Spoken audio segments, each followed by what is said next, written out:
আসসালামু আলাইকুম সুপ্রিয় শিক্ষার্থী বন্ধুরা। তোমরা যারা 2024 সালে বিভিন্ন বিশ্ববিদ্যালয়ের ভর্তি পরীক্ষা দিবে, বিশেষ করে তোমরা যারা ঢাকা বিশ্ববিদ্যালয়ের খ ইউনিটের জন্য ভর্তি পরীক্ষায় আগ্রহী কিংবা ঢাকা বিশ্ববিদ্যালয়ের খ ইউনিটে ভর্তি পরীক্ষা দিবে, তাদের জন্য আমাদের উদ্ভাসের পক্ষ থেকে আজকের এই বিশেষ আয়োজন। তোমরা জানো যে তোমাদের বাংলা বিষয়ের যে পরীক্ষাটা হয়ে থাকে, বিশেষ করে আমরা এমসিকিউর কথা বলছি, সেই এমসিকিউতে, এবং তোমরা যদি ঢাকা বিশ্ববিদ্যালয়ের সার্কুলার দেখে থাকো, সেই সার্কুলার অনুযায়ী আমরা কিন্তু জানি যে তোমরা যেই সিলেবাসের উপরে উচ্চ মাধ্যমিক পরীক্ষা দিয়ে এসেছো অলরেডি, সেই সিলেবাসের উপর নির্ভর করেই কিন্তু আমাদের গদ্য অংশ, পদ্য অংশ ইত্যাদির উপর নির্ভর করেই কিন্তু তোমাদের এই ঢাকা বিশ্ববিদ্যালয়ের খ ইউনিটের ভর্তি পরীক্ষাটা হয়ে থাকবে। ঢাকা বিশ্ববিদ্যালয়ের খ ইউনিট এবং অন্যান্য বিভিন্ন বিশ্ববিদ্যালয়ের যেই প্রাসঙ্গিক ইউনিট গুলো আছে, সেখানে আমরা যেটা লক্ষ্য করি যে আমাদের যে বাংলা এমসিকিউ অংশ থাকে, সেই এমসিকিউ অংশে প্রতি বছরই একটা বিশাল পরিমাণে সংখ্যক এমসিকিউ থাকে গদ্য থেকে, এবং পদ্য থেকেও থাকে, ব্যাকরণ অংশ থেকে থাকে, আরো বিভিন্ন বিষয় থেকে থাকে। তো এই যে বিভিন্ন অংশ থেকে আমাদের যে বাংলা এমসিকিউটা এসে থাকে পরীক্ষায়, সেখান থেকে আমরা আজকে তোমাদের জন্য উদ্ভাস থেকে এমন একটা ক্লাসের আয়োজন করতে যাচ্ছি, বা এমন একটা ক্লাস তোমাদেরকে উপহার দিতে যাচ্ছি, যেখানে তোমরা ভার্সিটি খ, অর্থাৎ শুধুমাত্র ঢাকা ইউনিভার্সিটি না, এর পাশাপাশি জাহাঙ্গীরনগর, রাজশাহী ইউনিভার্সিটি, চট্টগ্রাম, গুচ্ছ ইত্যাদি বিশ্ববিদ্যালয়গুলোতে বিগত সালগুলোতে যে এমসিকিউ গুলো এসেছে তোমাদের সিলেবাসের অন্তর্ভুক্ত গদ্যগুলো থেকে, সেই বিগত পরীক্ষার আমরা প্রশ্নগুলো সলভ করব। এখন তোমাদের মনে হতে পারে যে আপু, প্রশ্ন সলভ করে কি হবে, প্রশ্ন কি আসলে রিপিট হয়? এখানে একটা বিষয় একটু খেয়াল করো। তোমার কিন্তু একটা প্রশ্ন সলভ করা মানে শুধু এই না যে তুমি শুধুমাত্র ওই প্রশ্নটারই অ্যান্সার পাচ্ছো, সেই প্রশ্নটার সাথে প্রাসঙ্গিক আরো অনেক কিছুর অ্যান্সার আমরা পাচ্ছি। এবং ওখানে যে চারটা অপশন দেওয়া থাকে, সেই চারটা অপশন থেকে সম্ভাব্য আর কি কি ধরনের প্রশ্ন আমাদের বাংলা প্রথম পত্রের গদ্য থেকে হতে পারে, এর সমস্ত কিছুর ধারণাই কিন্তু তুমি পেয়ে যাবে।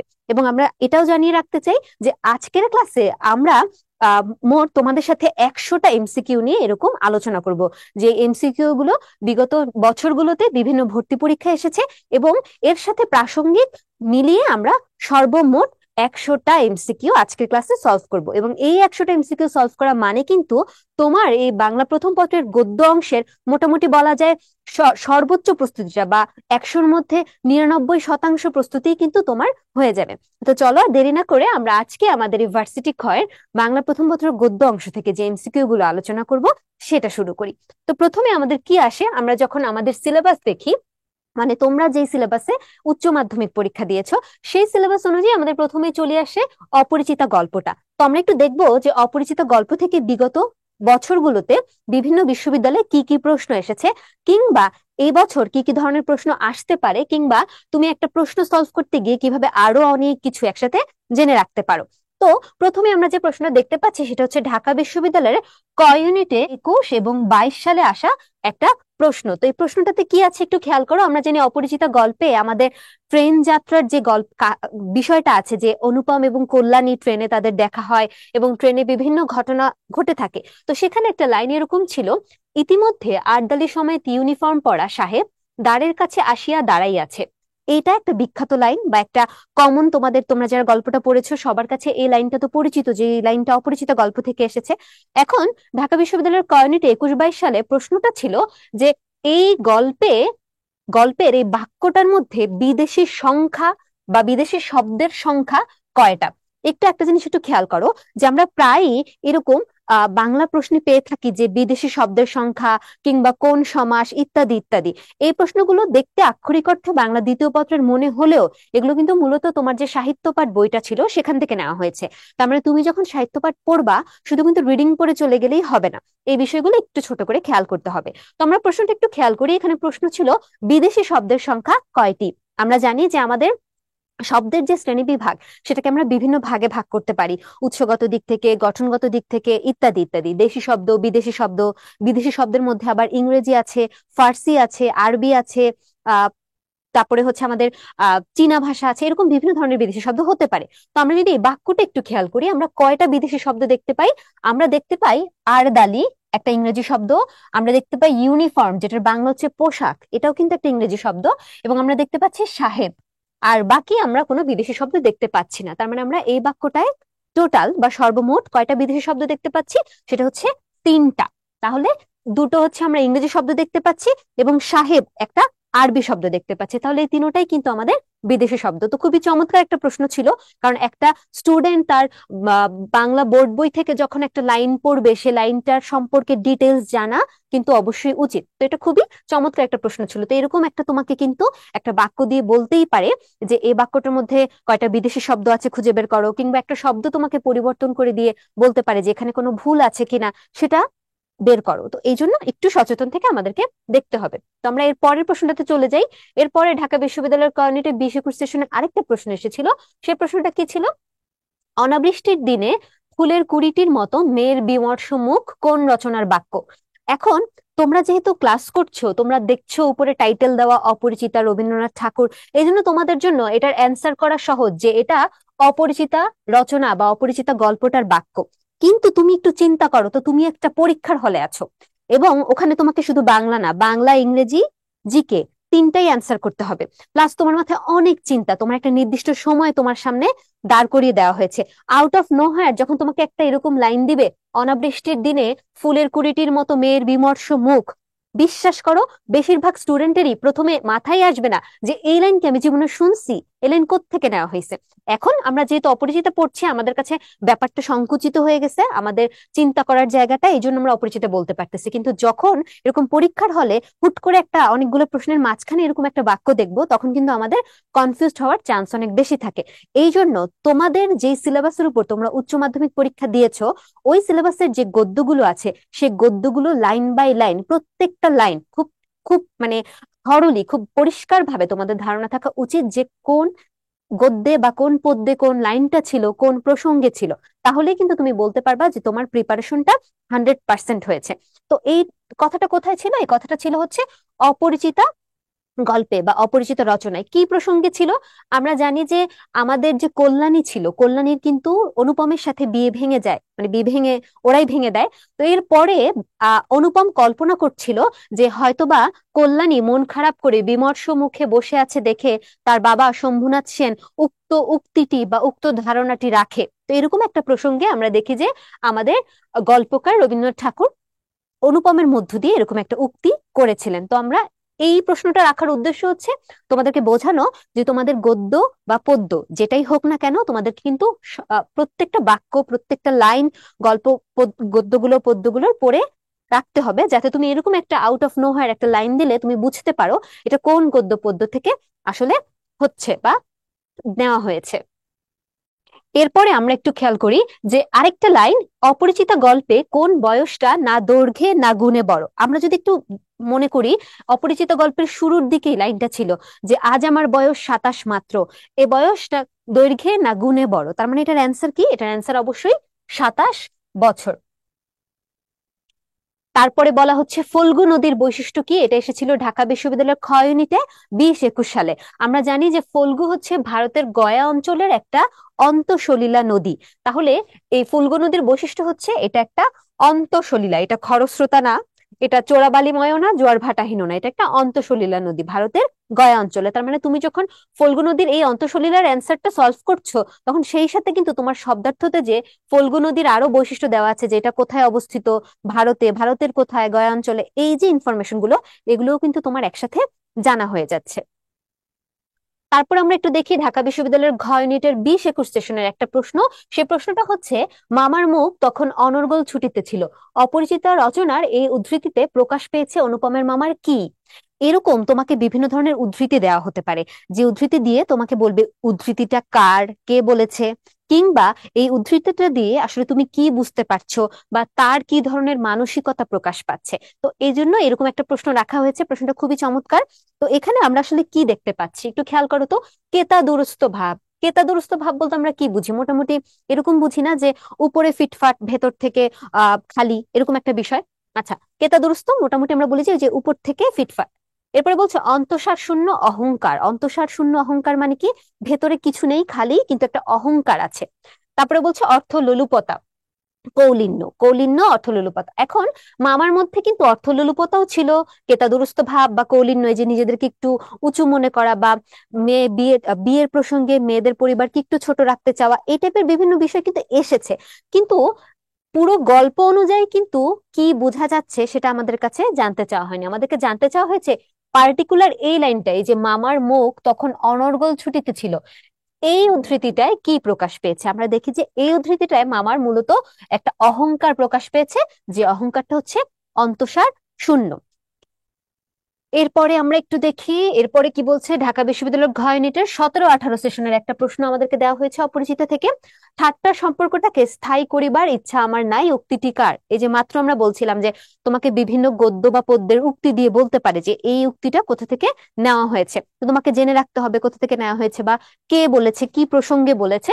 আমরা দেখতে পাচ্ছি যে ঠাট্টা সম্পর্কটাকে স্থায়ী করিবার ইচ্ছা আমার নাই, উক্তিটা ছিল কল্যাণীর বাবা শম্ভুনাথের, যখন তার মেয়ের গয়না চুরি প্রসঙ্গে বা মেয়ের গয়না নিয়ে নিবে আরেকজন, আহ, বাবা হয়ে তার মেয়ের গয়না নিয়ে নিবে, এরকম একটা প্রসঙ্গে যখন উত্তরণ হয়, তখন আমরা দেখি যে শম্ভুনাথ সেন অনুপমের মামাকে বলে যে ঠাট্টা তো আপনারাই করিয়া সারিয়াছেন, ঠাট্টার সম্পর্কটাকে স্থায়ী করিবার ইচ্ছা আমার নাই।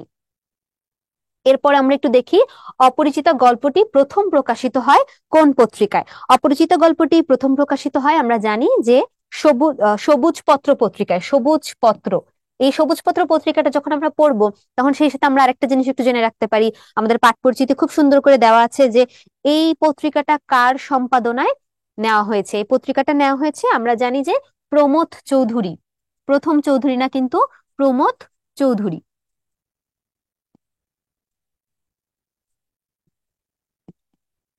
এই প্রমোদ চৌধুরীর সম্পাদিত একটা পত্রিকা হচ্ছে সবুজ পত্র, যেটা বাংলা সাহিত্যে আরো অনেক গুরুত্বপূর্ণ কাজই করেছিল। এই সবুজ পত্র পত্রিকা থেকে এই গল্পটা প্রথম প্রকাশিত হয়। এবং এটার সংখ্যা অনেক এরকম হতে পারে যে, যেহেতু জিএসটির কতে 21-22 সালে এসেছে যে কোন পত্রিকা, তোমাদের সময় এরকম হতেই পারে যে জানতে চাচ্ছে সম্পাদক কে ছিলেন, কিংবা এটা জানতে চাইতে পারে যে কোন সংখ্যায় প্রকাশিত হয়। আমরা জানি কার্তিক সংখ্যায়। কোন সংখ্যায়? কার্তিক সংখ্যায়। কার্তিক সংখ্যা প্রকাশিত হয়। কত সালে প্রকাশিত হয় সেটা হচ্ছে 1321 বঙ্গাব্দে। 1321 বঙ্গাব্দের কার্তিক সংখ্যায় প্রমোদ চৌধুরী সম্পাদিত সবুজ পত্র পত্রিকায় অপরিচিত গল্পটি প্রথম প্রকাশিত হয়। আচ্ছা, এরপর আমরা একটু খেয়াল করি, এটা আমাদের রবীন্দ্রনাথ ঠাকুরের যে কবি পরিচিতি। আমরা জানি যে বাংলা সাহিত্য পড়ছি মানে কিন্তু আমাদেরকে রবীন্দ্রনাথ ঠাকুরের সম্পর্কে জানতে হবে। তো রবীন্দ্রনাথ ঠাকুরের যে সাহিত্য কর্মগুলো আছে সেখান থেকে প্রশ্নটা, যে শেষের কবিতা কোন ধরনের রচনা। একটু খেয়াল করো, কবিতা এই জিনিসটা দেখলেই আমাদের প্রথমেই মনে হয় যে এটা মনে হয় কোনো কাব্যগ্রন্থ বা কবিতার বই হবে। এই জায়গাটাই আমাদেরকে আসলে কনফিউজ করার চেষ্টা করেছে রাজশাহী বিশ্ববিদ্যালয়। কিভাবে? যে এটা কিন্তু মূলত একটা উপন্যাস, শেষের কবিতা হচ্ছে মূলত একটা উপন্যাস, এটা কিন্তু কোনো কাব্যগ্রন্থ বা কবিতার বই না। এরপর আমরা একটু খেয়াল করি অপরিচিত গদ্যে মনু শব্দের অর্থ কি। এটা এসেছিল জাহাঙ্গীরনগর বিশ্ববিদ্যালয়ের 21-22 সেশনে। আমরা জানি যে এই অপরিচিত গল্পটাতে মামার প্রসঙ্গে বলা হয়েছিল যে মামা যদি কোনো ধর্মীয় শাস্ত্র প্রণেতা হতেন, তাহলে তিনি তার শাস্ত্রে বা তিনি তার যে ধর্মগ্রন্থ আছে সেখানে কোনো একটা জায়গা পার হওয়াকে তিনি কি করে দিতেন, নিষিদ্ধ করে দিতেন, যে এই কাজটার বাইরে তোমরা করতে পারবা না, এই জায়গার বাইরে যেতে পারবা না। এরকম কিছু প্রসঙ্গ কিন্তু মামার বিষয় ছিল। তো সেখানে আমরা দেখি যে মনু শব্দটা এসেছে অপরিচিত গল্পে। মনু শব্দের অর্থ তাহলে কি? মনু শব্দের অর্থ হচ্ছে শাস্ত্র প্রণেতা। এখন তোমরা আবার বলতে পারো যে আপু আমার বাড়ি তো বরিশাল, আমার বাসায় তো মনু বলতে অন্য কিছু বোঝায়। এই জন্যই তোমাদেরকে মেনশন করে দেওয়া হয়েছে যে অপরিচিত গদ্যে মনু শব্দের অর্থ কি। ঠিক আছে, একটু খেয়াল করতে হবে। আচ্ছা, এরপর আমরা চট্টগ্রাম বিশ্ববিদ্যালয়ের ক ইউনিটের একটা প্রশ্ন দেখবো, 22-23, তোমাদের একদম ইমিডিয়েট আগের বছরের প্রশ্ন। যে মন্দ নয় বা মন্দ না, খাঁটি সোনা বটে, অপরিচিত গল্পে এই উক্তিটা কে করেছে? আচ্ছা, আমরা জানি যে অপরিচিত গল্পে কল্যাণীকে আশীর্বাদ করার জন্য, আশীর্বাদ মানে এই যে কন্যাকে দেখে আসা, কন্যাকে আমরা যেটাকে এঙ্গেজমেন্ট বলে থাকি, হ্যাঁ, ওরকম একটা বিষয়। তো আশীর্বাদ করার জন্য আমরা জানি যে বিনুদাকে পাঠানো হয়েছিল। যে বিনুদা কন্যাকে দেখে এসে বলেছিল যে মন্দ নয় হে, খাঁটি সোনা বটে। এবং বিনুদা সম্পর্কে আমরা আরো কিছু জানবো, যে বিনু দাদা অনুপমের কি হয়, অনুপম বিনু দাদার কি হয়, পিসতুতো ভাই। মাসতুতো ভাই, এই যে প্রসঙ্গটা, প্লাস বিনোদাদার ভাষা যে অনেক আর্ট ছিল, খুব চমৎকার হলে উনি সেটাকে চলনসই বলতেন। এই যে ইনফরমেশন গুলো, এই ইনফরমেশন গুলো কিন্তু একই সাথে আমাদের মাথায় চলে আসছে অটোমেটিক্যালি এই প্রশ্নটার সাথে। তো আমরা এইভাবে একটু খেয়াল করব। হরিশ কে ছিল? হরিশ ছিল আমাদের অনুপমের বন্ধু, যে কানপুরে কাজ করত, যে কল্যাণীর খবরটা দিয়েছিল। শম্ভুনাথ সেন ছিল হচ্ছে আমাদের কল্যাণীর বাবা, আর অনুপমের মামা তো অনুপমের মামাই, যার জন্য আসলে ওদের বিয়েটা বলা যায় অন্যতম কারণ বিয়ে ভেঙে যাওয়ার। আচ্ছা, এরপর আমরা একটু দেখি অপরিচিতা গল্পে বিবাহের স্থূল অংশ। এটা কোনো বিশ্ববিদ্যালয়ে আসেনি, কিন্তু আমরা এটা তোমাদের জন্য সম্ভাবনা হিসেবে, যে আচ্ছা যদি ওইরকম প্রশ্ন এসে থাকে তাহলে আর কি কি রকমের প্রশ্ন আসতে পারে সেটা একটু খেয়াল করো। অপরিচিত গল্পে বিবাহের স্থূল অংশ বলতে কোনটাকে বোঝানো হয়েছে? আমরা অপরিচিত গল্পে কিন্তু খেয়াল করেছি যে অনুপম বলেছিল যে ও কি এই বিবাহের স্থূল অংশটার মধ্যে আসে নাই, ও জেনেছিল যে এটা একটা বিয়ের একটা বড় অংশ, এটাকে কোনোভাবে ইগনোর বা অগ্রাহ্য করা যায় না। তো এখানে স্থূল অংশ বলতে কোনটাকে বোঝানো হয়েছিল? মেয়ে দেখা, কন্যা আশীর্বাদ, পণ, নাকি গায়ে হলুদ? সবই মোটামুটি বিয়ের স্থূল অংশ বলে এখন আমরা চিনি, কিন্তু অপরিচিত গল্প অনুযায়ী আমরা জানি যে পণ বা যৌতুকের যে বিষয়টা, যেখানে আসলে আমাদের অনুপম ইন্টারফেয়ার করে নাই, সেই বিষয়টা ছিল হচ্ছে পণ। এরপর আমরা একটু খেয়াল করি মহার্ঘ শব্দটি দ্বারা কি বোঝানো হয়। আমরা একটা লাইন পেয়েছিলাম অপরিচিত গল্পে, একে তো বরের হাট মহার্ঘ, তার উপরে ধনুক ভাঙা পণ। এই মহার্ঘ শব্দটার অর্থ কি? মূল্য, দুর্লভ, পূজনীয়, নাকি দুর্মূল্য? মূল্য না, দুর্লভ না। দুর্লভ মানে যেটা সহজে লাভ করা যায় না। আমরা জানি যে পূজনীয় মানে কি, যে খুব শ্রদ্ধার বা সম্মানের। আর এখানে মহার্ঘ বলতে মূলত বোঝানো হচ্ছে দুর্মূল্যকে। তারপরে আমরা একটু দেখি অপরিচিত গল্পে কালো রঙের স্রোত বলতে কি বুঝিয়েছেন। আমরা জানি যে অপরিচিত গল্পে আসলে কি হয়, অপরিচিত গল্পে অপমান করে ওদেরকে বাড়ি থেকে, বিয়ে বাড়ি থেকে বিয়ে ভেঙে পাঠিয়ে দেওয়া হয়। তো এখানে যে কালো রঙের স্রোতটার কথা বলা হচ্ছে, সে কালো রঙের স্রোত কিন্তু কোনো শোকের বার্তা বহন করছে না। ইউজুয়ালি আমরা কালো শুনলেই ভাবি যে কোনো শোকের বার্তা, কিন্তু এক্ষেত্রে কালো রঙের স্রোতটা কিন্তু শোকের বার্তা বা বিষাদ বা পরিতাপ, দুঃখ না। এটা হচ্ছে অপমানের জ্বালা, যে ওদেরকে যে অপমান করেছে সেই অপমানটা ওদের কাছে কালো রঙের স্রোতের মতো। এই হচ্ছে আমাদের অপরিচিতা। এরপর আমরা একটু চলে যাই বিলাসী গল্পে। বিলাসী গল্পটা আশা করি তোমরা সবাই পড়েছো, এবং বিলাসী খুব চমৎকার একটা গল্প। তো এই বিলাসী গল্পটা লিখেছেন হচ্ছে শরৎচন্দ্র চট্টোপাধ্যায়। এই গল্পটা প্রথম প্রকাশিত হয় মাসিক ভারতী পত্রিকার কোন সংখ্যায়? এটা হচ্ছে ঢাকা বিশ্ববিদ্যালয়ের ঘয়েনেটের 19-20 সেশনের একটা প্রশ্ন। এখন খেয়াল করো যে তোমার সিলেবাসে গদ্য পদ্য যেগুলোই আছে না কেন, প্রত্যেকটারই মোটামুটি পাঠ পরিচিতি যে অংশটা, সেখানে কিন্তু প্রথম দিকেই লেখা থাকে যে এই গদ্যটা বা এই পদ্যটা প্রথম কোথায় প্রকাশিত হয়েছে, কোন কাব্যগ্রন্থ থেকে নেওয়া হয়েছে, কিংবা কোনো পত্রিকা থাকলে সে পত্রিকার কোন সংখ্যা। এই ইনফরমেশন গুলো কিন্তু আমাদের মোটামুটি দেওয়া থাকে। তো আমাদের একটা প্রশ্ন এরকম রাখার মানে হচ্ছে তুমি তোমার বাকি যে গদ্য পদ্যগুলো আছে সেগুলো প্রত্যেকটারই প্রকাশ সাল, পত্রিকার নাম, কিংবা কোন গদ্য থেকে কোন গ্রন্থ থেকে নেওয়া হয়েছে সেটা পড়ে ফেলবে। তাহলে আমরা কি জানি বিলাসী গল্পটা নেওয়া হয়েছে বৈশাখ সংখ্যা থেকে। এখন কোন বৈশাখ? দেখো, তোমাকে কনফিউজ করার জন্য 1325ও দেওয়া আছে, 1326ও দেওয়া আছে। তুমি যদি একটু সচেতন থাকো তাহলে তুমি কিন্তু জানবা যে বৈশাখ 1325 সংখ্যাটা থেকে এই গল্পটা প্রথম প্রকাশিত হয়। এরপর আমরা একটু দেখি ঢাকা বিশ্ববিদ্যালয়ের ক্ষয় ইউনিটের 12-13 সেশনের একটা প্রশ্ন।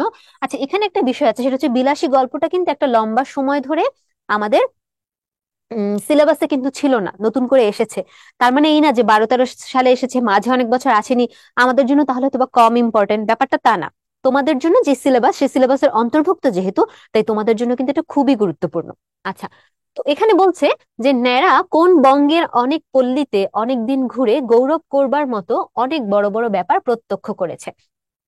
আমরা আহ আমাদের যে বিলাসী গল্পটা, সেই বিলাসী গল্পের যে গল্প কথক ন্যাড়া, তার সম্পর্কে জানি যে সে দক্ষিণবঙ্গের বিভিন্ন পল্লীতে অর্থাৎ গ্রামে ঘুরেছে, ঘুরে ঘুরে অনেক কিছু জেনেছে। ওই যে এক্সপেরিয়েন্স করার যে বিষয়টা, হ্যাঁ, তো সেই এক্সপিরিয়েন্সটা সে কোথায় ঘুরেছে, কোন বঙ্গে? পূর্ববঙ্গ, পশ্চিমবঙ্গ, উত্তরবঙ্গ, নাকি দক্ষিণবঙ্গ? অ্যান্সারটা হচ্ছে দক্ষিণবঙ্গ। তারপর জিএসটি খ 22-23 অর্থাৎ তোমাদের একদম আগের বছরের একটা প্রশ্ন গুচ্ছে এসেছিল। সেটা কি, যে ভুজি উৎসৃগ্য শব্দদ্বয় কোন গল্পে ব্যবহৃত হয়েছে। এখানেও একই জিনিস প্রযোজ্য, যে তুমি এখন বিলাসী পড়ছো বলে খুব সহজেই বলতে পারছো যে এটা বিলাসী গল্পে ব্যবহৃত হয়েছে, কিন্তু হুট করে যখন তুমি দেখবা তোমার প্রশ্নের মধ্যে অনেক কিছুর সাথে, তখন কিন্তু আমাদের মাথায় একটু কাজ করতে সময় লাগে, যে ভুজি উৎসুগ্য শব্দটা কই ছিল, আচ্ছা এটা কি মাসি পিসিতে ছিল, হ্যাঁ মাসি পিসিতেও তো হতে পারতো, নাকি অপরিচিততে ছিল, নাকি বিলাসিতে ছিল। তো এই জন্য আমাদের যে মূল টেক্সট বইটা আছে সেটা সম্পর্কে কিন্তু আমাদের ভালো ধারণা রাখতে হবে। এই ভুজি উৎসুগ্য শব্দটা কোথায় ছিল, আমরা জানি যে বিলাসী গল্পে ছিল, এবং বিলাসী গল্পে কি প্রসঙ্গে ছিল, বা ভুজি উৎসুগ্যটা আসলে কি। ভুজি উৎসুগ্য বলতে আমাদেরকে এখানে উৎসৃগ্য বলতে আসলে বোঝানো হচ্ছে যে মৃত মানুষের যে আত্মা, সেই আত্মার সদ্গতি, যে মৃত মানুষের আত্মাটার একটা ভালো গতি হোক, এই কামনাটা করে ব্রাহ্মণদেরকে যে ভোজটা উৎসর্গ করা হয়। আমরা জানি যে হিন্দু ধর্ম মতে 4টা বড় শ্রেণী থাকছে, যে ব্রাহ্মণ, ক্ষত্রিয়, বৈশ্য, শূদ্র। তো ব্রাহ্মণরা হচ্ছে জ্ঞান চর্চা করে মূলত। তো ব্রাহ্মণদেরকে যে ভোজটা বা যে ভোজনটা উৎসর্গ করা হয় সেটাকে বলা হয় হচ্ছে ভুজি উচ্ছিগ্র, এবং এই শব্দটা মূলত ব্যবহৃত হয়েছিল বিলাসী গল্পে। এরপর আমরা একটু খেয়াল করি, কিন্তু তাহার হৃদয় জয় করিয়া দখল করার আনন্দটাও তুচ্ছ নয়, কার প্রসঙ্গে এ কথা বলা হয়েছে। আচ্ছা, এই তাহারটা কে, তাহার হৃদয়, কার হৃদয় জয় করেছে, কার হৃদয় জয় করে দখল করার আনন্দ পেয়েছে, কে পেয়েছে, আমরা জানি বিলাসী পেয়েছে। এখন কার হৃদয়, কার প্রসঙ্গে এই কথাটা বলা হয়েছে, আমরা জানি মৃত্যুঞ্জয় প্রসঙ্গে এই কথাটা বলা হয়েছে, যে মৃত্যুঞ্জয় হৃদয় জয় করা। মৃত্যুঞ্জয় কিন্তু, বিলাসী কিন্তু মৃত্যুঞ্জয়ের হৃদয় অবশ্যই জয় করেছিল, জয় না করলে কিন্তু ওদের মধ্যে এত ভালোবাসার সম্পর্ক বিদ্যমান হতো না, ওরা জাত বাদ দিয়ে বিবাহের সম্পর্কেও আবদ্ধ হতো না। তারপর বিলাসী গল্পে 19 শতকের সমাজ সংস্কারের কথা বলা হয়েছে, তার নামটা কি। আচ্ছা, বিলাসী গল্পে আমরা দেখি যে 19 শতকের একজন সমাজ সংস্কারকের কথা বলা হয়েছে, তার নাম হচ্ছে ভূদেব মুখোপাধ্যায়। তোমাদের শব্দার্থতে কিন্তু খুব সুন্দর করে ভূদেব মুখোপাধ্যায় কে ছিলেন, উনি নব আন্দোলনের জন্য কি করেছেন, সমস্ত কিছু কিন্তু বলা আছে। তো এই হুট করে এরকম একটা সমাজ সংস্কারকের নাম যে বিলাসী গল্পে বলা হবে, ভূদেব বাবু, যে ভূদেব বাবুর মূল নাম হচ্ছে ভূদেব মুখোপাধ্যায়, এটাও কিন্তু আমাদেরকে একটু খেয়াল রাখতে হবে। এরপর তাহার মাথায় গেরুয়া পাগড়ি, বড় বড় দাড়ি চুল, গলায় রুদ্রাক্ষ ও পুতির মালা, এখানে কার মাথার কথা বলা হয়েছে। রাজশাহী বিশ্ববিদ্যালয়ের কয়নিটের 22-23 সেশনের একটা প্রশ্ন। এখন খেয়াল করো, আমরা যারা যারা এই বিলাসী গল্পটা পড়েছি, আমরা জানি যে ন্যাড়াও কিন্তু একটা সময় সাপ ধরা, যেহেতু ওর একটা সাপ ধরার একটা, ওর একটা ছোটবেলা থেকে একটা শখ ছিল, তো ন্যাড়াও কিন্তু একটা সময় সাপুড়েদের মতোই হয়ে যায়, সাপ ধরে। এখানে অ্যান্সার কিন্তু আমাদের ন্যাড়া এবং মৃত্যুঞ্জয় দুইজনের মধ্যে একটা কনফিউশন লাগার অনেক বড় চান্স আছে। খুড়া হবে না, হ্যাঁ, বা সাপুড়ে হলেও হতে পারে। তো বি অপশনটা বাদে বাকি তিনটাই কিন্তু আমাদেরকে খুব কনফিউজড করবে, এই জন্য আমাদেরকে সাবধান থাকতে হবে। যে আমরা জানি যে ন্যাড়া যখন মৃত্যুঞ্জয়ের পরিচয় দিচ্ছিল, যে অনেক বছর পরে মৃত্যুঞ্জয়কে দেখলো, সেখানে দেখলো যে মৃত্যুঞ্জয়ের মাথায় গেরুয়া রঙের পাগড়ি, মৃত্যুঞ্জয়ের বড় বড় দাড়ি চুল, মৃত্যুঞ্জয়ের গলায় রুদ্রাক্ষ এবং পুতির মালা। হ্যাঁ, তাহলে এখানে কার কথা বলা হয়েছে, এখানে মৃত্যুঞ্জয়ের কথা বলা হয়েছে। তারপরে কোন ঔপন্যাসিক যুবক বয়সে সন্ন্যাসী হয়ে গৃহত্যাগ করেছিলেন, এর অ্যান্সার হবে হচ্ছে শরৎচন্দ্র চট্টোপাধ্যায়। আমরা ন্যাড়ার মধ্যে দিয়েও পাই, এছাড়াও আমরা শরৎচন্দ্র চট্টোপাধ্যায়ের কবি পরিচিতি যখন পড়ি, তখন কিন্তু আমরা জানি যে উনি কিন্তু যুবক বয়সে সন্ন্যাসী হয়ে গৃহত্যাগ করেছিলেন। এবং এই বিলাসী গল্পেই কিন্তু ন্যাড়ার প্রসঙ্গে বলা আছে যে মশার কামড়ের উপদ্রুপে টিকতে না পেরে সে কিন্তু আবার ওই সন্ন্যাস জীবন ছেড়ে এসেছিল। ঠিক আছে, মানে মশার কামড়ের মতো একটা সিলি বা একটা তুচ্ছ বিষয়কে উনি এখানে কারণ হিসেবে দাঁড় করিয়েছেন। তারপরে বলছে সনাতন হিন্দু এই কুসংস্কার মানে না, এখানে কুসংস্কার কোনটি। এই যে কুসংস্কারটার কথা বলা হচ্ছে, এই কুসংস্কার কোনটি।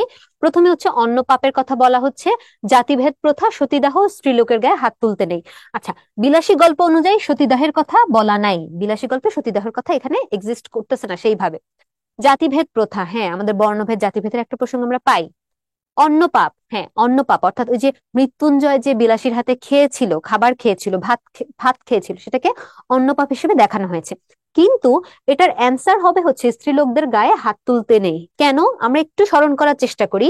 আমরা দেখি যে আমাদের ন্যাড়ারা যখন হচ্ছে বিলাসীকে মারধর করে তাড়াতে চেয়েছিল স্বদেশের কল্যাণ করার উদ্দেশ্যে, তখন এই ন্যাড়ার বা আমাদের যেই গল্পকার শরৎচন্দ্র চট্টোপাধ্যায়, তারা একটা টিটকারি, আমরা তো টিটকারি বুঝি না সবাই, টিটকারি করে একটা কথা বলেছিল যে সনাতন হিন্দু এই কুসংস্কার মানে না। কোন কুসংস্কার?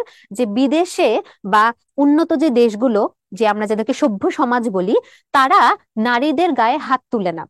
তো এই যে নারীদের গায়ে হাত তুলবে না, নারীরা দুর্বল, ইত্যাদি ইত্যাদি, এই ধরনের বিষয়কে তারা এখানে এই গল্পে কুসংস্কার বলে তুচ্ছ করছে বা টিটকারি মারছে। মানে এটা কাইন্ড অফ যে ওই যে বাঙালির বিষ বলে আমরা যে একটা শব্দ পেয়েছিলাম, যেটা আসলে কোনো কাজের না, ওরকমই একটা টিটকারিমূলক কথা হচ্ছে সনাতন হিন্দু এই কুসংস্কার মানে না। এই কুসংস্কার বলতে এখানে বোঝানো হচ্ছে যে স্ত্রীলোকের গায়ে হাত তুলতে নেই, এটা কেমন কথা? স্ত্রীলোক দুর্বল, স্ত্রীলোকের গায়ে আমরা আরো বেশি হাত তুলবো, এটা হচ্ছে তৎকালীন ভারতবর্ষের সনাতন হিন্দুদের মানসিকতা, এটা হচ্ছে বলেছে। তারপর আমরা একটু খেয়াল করি শরৎচন্দ্রের প্রথম মুদ্রিত রচনা কোনটি। আমরা জানি যে শরৎচন্দ্রের প্রথম মুদ্রিত রচনা হচ্ছে মন্দির, যেটা কিনা কুন্তলীন পুরস্কারও পেয়েছিল। তাহলে দেখো একসাথে কিন্তু আমরা দুইটা জিনিস মনে রাখতে পারছি, যে শরৎচন্দ্রের কোন রচনাটি কুন্তলীন পুরস্কার পেয়েছিল এবং ওই রচনাটার নাম কি, সেটা হচ্ছে মন্দির। বিলাসী গল্পে বিলাসীকে হিড়হিড় করে টেনে নেওয়া হলো কেন? আচ্ছা, স্বদেশের কল্যাণের জন্য, ধর্মের কল্যাণের জন্য, মানবের কল্যাণের জন্য, খুড়োর কল্যাণের জন্য। দেখতে গেলে কিন্তু মোটামুটি চারটেই আমাদের মনে হচ্ছে হ্যাঁ ঠিক আছে, এখানে স্বদেশের কল্যাণ করা হয়েছে, ধর্ম রক্ষা করা হয়েছে, যে ধর্মের যে জাতিভেদ ওইটা ঠিকঠাক মানার জন্য, মানুষের কল্যাণ করা হচ্ছে, খুড়োর কল্যাণ করা হচ্ছে। আচ্ছা, একটু খেয়াল করো, বিলাসীকে যে হিড়হিড় করে টেনে নেওয়া হয়েছে বা বিলাসীকে যে মৃত্যুঞ্জয় থেকে আলাদা করার চেষ্টা করা হচ্ছে, এটার পেছনে খুড়ার ইচ্ছা ছিল, খুড়ার প্রয়োজন ছিল, বা খুড়া চেয়েছিলেন, তাই এটা ট্রু, সত্য। কিন্তু মূলত এই বিলাসীকে হিড়হিড় করে টেনে নেওয়ার কারণ হচ্ছে এই যে স্বদেশের কল্যাণ, যে তারা মনে করছে যে তারা যদি বিলাসীকে আলাদা করে, তারা তাদের জাত রক্ষা করবে, নিজেদের দেশ রক্ষা করবে, গ্রাম রক্ষা করবে, সমাজ রক্ষা করবে, মুখ রক্ষা করবে, এরকম একটা পার্সপেক্টিভ থেকে কিন্তু তারা বিলাসীকে হিড়হিড় করে টেনে নিয়ে গিয়েছিল। তাহলে এটার অ্যান্সার হবে হচ্ছে স্বদেশের কল্যাণের জন্য। তারপরে আমরা একটু খেয়াল করি যে আমাদের শব্দার্থ থেকে একটা প্রশ্ন প্রশ্ন এখানে দেওয়া হয়েছে যে প্রাচীন ধ্বংসাবশেষ, মুদ্রা, লিপি ইত্যাদি থেকে ঐতিহাসিক তথ্য নির্ণয়ের বিদ্যায় পণ্ডিত ব্যক্তিকে কি বলা হয়। মোটামুটি চারটাই কাছাকাছি শুনতে, নামগুলো আমাদের প্রত্যেকটাই অনেক কাছাকাছি লাগতেছে, যে প্রত্নতাত্ত্বিক, প্রত্নতত্ত্ব, নৃতাত্ত্বিক, পুরাতত্ত্ববিদ। আচ্ছা, পুরাতত্ত্ববিদ শব্দটা ভুল, এখন আর এটা প্রচলিত না। নৃতাত্ত্বিক কি? আমরা নৃতত্ত্বের নাম শুনছি না? নৃতত্ত্ব মানে আমরা যেটাকে বলি হচ্ছে অ্যানথ্রোপোলজি, হ্যাঁ, নৃতত্ত্ব ওইটা একটা। তারপরে প্রত্নতাত্ত্বিক কি? প্রত্নতাত্ত্বিক হচ্ছে যারা পুরনো যে ধ্বংসাবশেষ, বিভিন্ন ধরনের মুদ্রা, এইগুলো নিয়ে যারা হচ্ছে পড়াশোনা করেন, এগুলো নিয়ে যারা জানেন অনেক, তাদেরকে আমরা বলে প্রত্নতাত্ত্বিক। আর প্রত্নতাত্ত্বিকদের যে বিদ্যা, সেটাকে বলা হচ্ছে প্রত্নতত্ত্ব। শিক্ষকতা, শিক্ষক, ওই শিক্ষকতাটাই হচ্ছে আমাদের প্রত্নতত্ত্ব। আর এই প্রত্নতত্ত্বে যারা পারদর্শী ব্যক্তি, তাদেরকে বলা হচ্ছে প্রত্নতাত্ত্বিক। তাহলে আমাদের কাছে প্রশ্নে কি জানতে চাওয়া হয়েছে, ব্যক্তির কথা নাকি প্রফেশনটার কথা? ব্যক্তির কথা জানতে চাওয়া হয়েছে, তাহলে এটার অ্যান্সার হবে হচ্ছে প্রত্নতাত্ত্বিক। তারপর আমরা একটু দেখি মৃত্যুঞ্জয়ের কিসের বাগান ছিল। আচ্ছা, এটা একটু খেয়াল করি আমরা, আম, জাম, আম, কাঁঠাল, আম, লিচু, কাঁঠাল, নারকেল, এটা আমাদেরকে কনফিউজ করার জন্য এরকম ধরনের প্রশ্ন দিতে পারে যে আচ্ছা, আমরা হঠাৎ করে এতগুলো ফলের নাম, সবগুলো নামই তো কাছাকাছি লাগতেছে, চেনা চেনা লাগতেছে, তারপর কতটুকু জমি ছিল, এই যে ইনফরমেশন গুলো, এগুলো আমাদেরকে কিন্তু কনফিউজ করার জন্য দেওয়া হয়। তো আমরা জানি যে মৃত্যুঞ্জয়ের বাগান ছিল হচ্ছে আম কাঁঠালের, আম জামেরও না, আম লিচুরও না। মহেশ্বর, মহেশ্বরের অন্য নাম হচ্ছে মহাদেব বলি বা মৃত্যুঞ্জয়, মৃত্যুঞ্জয় নামটা এখান থেকে এসেছে বা নেওয়া হয়েছে। তারপরের প্রশ্ন হচ্ছে ব্যতিক্রমধর্মী দুই মানব মানবীর চরিত্রের অসাধারণ প্রেমের মহিমা বর্ণিত হয়েছে তোমার পঠিত কোন গল্পে? আচ্ছা, আমরা যখন একটা গল্প বা কবিতা পড়বো, ওই গল্প বা কবিতার মূল বিষয়টা কি, এখানে প্রতিপাদ্য কি, এখানে কি নিয়ে ওই রাইটার আলোচনা করতে চেয়েছেন, এটাও কিন্তু আমাদেরকে জানতে হবে। কারণ আমরা যদি নাই জানি যে ওই গল্পে কি নিয়ে কথা বলা হচ্ছে, তাহলে তো আমরা মূল গল্পটা পড়ছি এটা কেউ বিশ্বাস করবে না। তো আমরা খেয়াল করলে একটু দেখবো যে এখানে যে চারটা গল্পের কথা বলা আছে, গৃহ, গৃহ তোমাদের সিলেবাসে নাই, মানে ছিল না, তোমরা ইন্টার পরীক্ষা দেওয়ার সময় মাসি পিসি ছিল, বিলাসী ছিল, অপরিচিতা ছিল। এখন মাসি পিসিতে কিন্তু মানব মানবী না, সবই মানবী ছিল, তাহলে মাসি পিসিও বাদ। এরপরে আমাদের বাকি থাকছে অপরিচিতা আর বিলাসী। এখন একটু খেয়াল করো, অপরিচিতা গল্পে কিছুটা হলে আমরা প্রেম পাচ্ছি, যে অনুপম কল্যাণীর প্রেমে পড়েছিল, কিন্তু কল্যাণী কি আসলে অনুপমের প্রেমে পড়েছিল, এরকম কি কোনো তথ্য আমরা এই গল্পটা থেকে পাই? পাই না। এবং এখানে বলেছে যে দুই মানব মানবের চরিত্রের অসাধারণ প্রেমের মহিমা। আমরা অপরিচিত গল্পে কিন্তু এই প্রেমের থেকেও আরো অনেক বেশি বড় কোনো অর্থ পাই, যেখানে আমরা একটা ব্যক্তিত্বশীল চরিত্র কল্যাণীকে পাই, যেখানে আমরা একটা অনুপমের মতো চরিত্রকে পাই, যার কোনো আত্মমর্যাদা নাই, যে তার পরিবারের উপর পরিবারতন্ত্রের কাছে নির্ভর, তাহলে এই অপরিচিতা গল্পে কিন্তু আসলে ব্যতিক্রমধর্মী দুই মানব মানবীর প্রেমের মহিমা নাই। এটার অ্যান্সার হবে হচ্ছে বিলাসী। এটা আমাদেরকে একটু বুঝতে হবে। তারপরে সাপুড়েদের সবচেয়ে লাভের ব্যবসা কি ছিল? অপশন 1 দিয়ে রাখছে তোমার জন্য সাপ ধরা, যাতে তুমি কনফিউজড হয়ে সাপ ধরা দিয়ে বাকি অপশনগুলো না দেখে তারপরের প্রশ্নে চলে যাও। তো এই ভুলগুলো করা যাবে না। সাপুড়েদের সবচেয়ে লাভের ব্যবসা আমরা জানি শিকড় বিক্রি ছিল, যে শিকড় থাকলে, এই ধরনের শিকড় থাকলে বাড়িতে সাপ আসবে না, ইত্যাদি ইত্যাদি বিভিন্ন ধরনের মিথ্যা কথা বলে শিকড় বিক্রি করা ছিল হচ্ছে ওদের অন্যতম ব্যবসা। কারণ সাপ আসলে কয়দিন ধরতো, সাপ কয়দিনই বা দেখা যেত, কিন্তু সাপের যে ভয়টা মানুষের মধ্যে সেটা কিন্তু চিরন্তন, সেটা কিন্তু সবসময় বিদ্যমান থাকতো। এই কারণে শিকড় কিন্তু সহজে এই ভুলভাল বুঝিয়ে মানুষকে ঠকিয়ে শিকড় বিক্রি করে কিন্তু ভালো একটা টাকা বা অর্থ উপার্জন করা যেত। এবং আমরা জানি আমাদের বিলাসী কিন্তু এই শিকড় বিক্রির বিপক্ষে ছিল, যে ও মানুষকে ঠকাতে চায় নাই। এর মধ্যে দিয়ে কিন্তু আমরা বিলাসীর একটা সততারও পরিচয় পাই। তো এটার অ্যান্সার হচ্ছে শিকড় বিক্রি। তারপরে আমরা একটু চলে যাই আমার পথ, কাজী নজরুল ইসলামের আমার পথ প্রবন্ধটায় আমরা কি দেখতে পাচ্ছি? এটা ঢাকা বিশ্ববিদ্যালয়ের ক ইউনিটে 20-21 সালে আসা একটা প্রশ্ন, যে কাজী নজরুল ইসলামের মতে কিসের মধ্য দিয়ে সত্যকে পাওয়া যায়? আমরা জানি যে ভুলের মধ্য দিয়ে গিয়ে সত্যকে পাওয়া যায়। উনি কিন্তু খুব ক্লিয়ারলি বলেছিলেন যে ভুল করেছি এটা আমি স্বীকার করব, কেননা ভুলের মধ্য দিয়ে গিয়েই হচ্ছে সত্যকে পাওয়া যায়। তারপর কাজী নজরুল ইসলামের মতে দেশের শত্রু কি? এটা ঢাকা বিশ্ববিদ্যালয়ের খ ইউনিটের 18-19 সেশনে আসা একটা প্রশ্ন। আচ্ছা, তো দেশের শত্রু কারা? যাদের মধ্যে মিথ্যার বেসাতি, যাদের মধ্যে আমিত্ব নেই, যারা প্রতারণা করে, যারা অন্যকে গুরু বলে মানে। এখন এই চারটা যে অপশন তোমাদেরকে দেওয়া আছে, এই চারটা অপশনের কথাই কিন্তু কোনো না কোনো ভাবে আমার পথ প্রবন্ধে এসেছে। একটু খেয়াল করে দেখো, আমাদেরকে এখানে আমার পথ প্রবন্ধের থেকেও আরো সংকুচিত করে যে কথাটা বলা হয়েছে সেটা হচ্ছে দেশের শত্রু। দেশের শত্রু বলে কিন্তু একটা টার্ম, একটা শব্দ আমাদের এই প্রবন্ধটাতে ছিল। দেশের শত্রু কাদেরকে বলা হয়েছে? যারা পরাবলম্বন করছে, যাদের মধ্যে আমিত্ব নেই। তাহলে এটার অ্যান্সার হবে হচ্ছে যাদের মধ্যে আমিত্ব নেই, অর্থাৎ যারা স্বাবলম্বী না, যারা নিজেকে অবলম্বন করতে পারে না, যারা গান্ধীজির মতো মহান মানুষদের উপর নির্ভর। তাহলে এটার অ্যান্সার হবে হচ্ছে যাদের মধ্যে আমিত্ব নেই। এরপর আমরা একটু দেখি মিথ্যা বিনয়ের চেয়ে বেশি ভালো কি? অহংকার, সত্য, লোকভয়, ভণ্ডামি। আচ্ছা, আমাদের প্রবন্ধটাতে একটা লাইন এরকম ডিরেক্টলি ছিল যে মিথ্যা বিনয়ের চেয়ে অহংকারের পৌরুষ্য অনেক ভালো। অনেকে সত্য কথা বলাটাকে বা উচিত কথা বলাটাকে অনেকে অহংকার মনে করে, এই অহংকারও আমার কাছে ভালো, এরকম একটা কথা কিন্তু আমাদের কাজী নজরুল ইসলাম বলেছিলেন। তার মানে এই যে মিথ্যা বিনয়ের চেয়ে বেশি ভালো হচ্ছে তথাকথিত অহংকার, আমরা যেটাকে অহংকার বলছি সেটা অনেক ভালো। এটা ঢাকা বিশ্ববিদ্যালয়ের ঘ ইউনিটে 19-20 সালে আসা একটা প্রশ্ন। তো এখান থেকে আমরা বাকি অপশনগুলো একটু খেয়াল করি। সত্য, সত্য কি? কাজী নজরুল ইসলামের সত্য কি ছিল? কাজী নজরুল ইসলামের পথ কে দেখাবে? আমার পথ দেখাবে আমার সত্য। এই লাইনটা আমরা একটু মনে রাখতে পারি। তারপর লোকভয়ের প্রসঙ্গটা এই প্রবন্ধে কিভাবে এসেছে, যে আমি যদি সত্যি করে আমাকে চিনে থাকে তাহলে কোনো ধরনের লোকভয় রাজভয় আমার কিছু করতে পারবে না, এরকম একটা তথ্য ছিল। ভণ্ডামির প্রসঙ্গও কিন্তু ছিল, যে ওই যে বুঝেছি বা বুঝি নাই তাও আমি ভণ্ডামি করছি যে আমি বুঝেছি, এরকম একটা প্রসঙ্গ কিন্তু ছিল। তোমরা একটা প্রশ্ন উত্তর করতে গিয়ে কিন্তু যে অপশনগুলো আমার সাথে থাকছে সেই অপশনগুলো কি কি ভাবে আমার প্রবন্ধটাতে এসেছে সেটা জেনে রাখলে কিন্তু আমাদের জন্য আরো চারটা তথ্য জেনে যাওয়া হবে। তাহলে আসলে আমরা পড়ছি 100টা এমসিকিউ, কিন্তু দেখা যাচ্ছে যে আর এর থেকে অনেক বেশি এমসিকিউ আমাদের জানা হয়ে যাচ্ছে। এরপরে রাজশাহী বিশ্ববিদ্যালয়ের ক ইউনিটে 22-23 সালে আসা একটা প্রশ্ন, আমার পথ প্রবন্ধে অভিশাপ রথের সারথি বলতে কি বোঝায়? আমরা তো সবাই অভিশাপ রথের সারথি পড়েছি এই প্রবন্ধটাতে, কিন্তু এখানে অভিশাপ রথের সারথি বলতে আসলে কি বুঝিয়েছিল? এখানে কি অন্যায়ের প্রতিবাদী সত্তাকে বোঝানো হয়েছিল, রথ চালককে বোঝানো হয়েছিল, অভিশপ্ত জীবন বোঝানো হয়েছিল, নাকি সত্যের সন্ধানী বোঝানো হয়েছিল?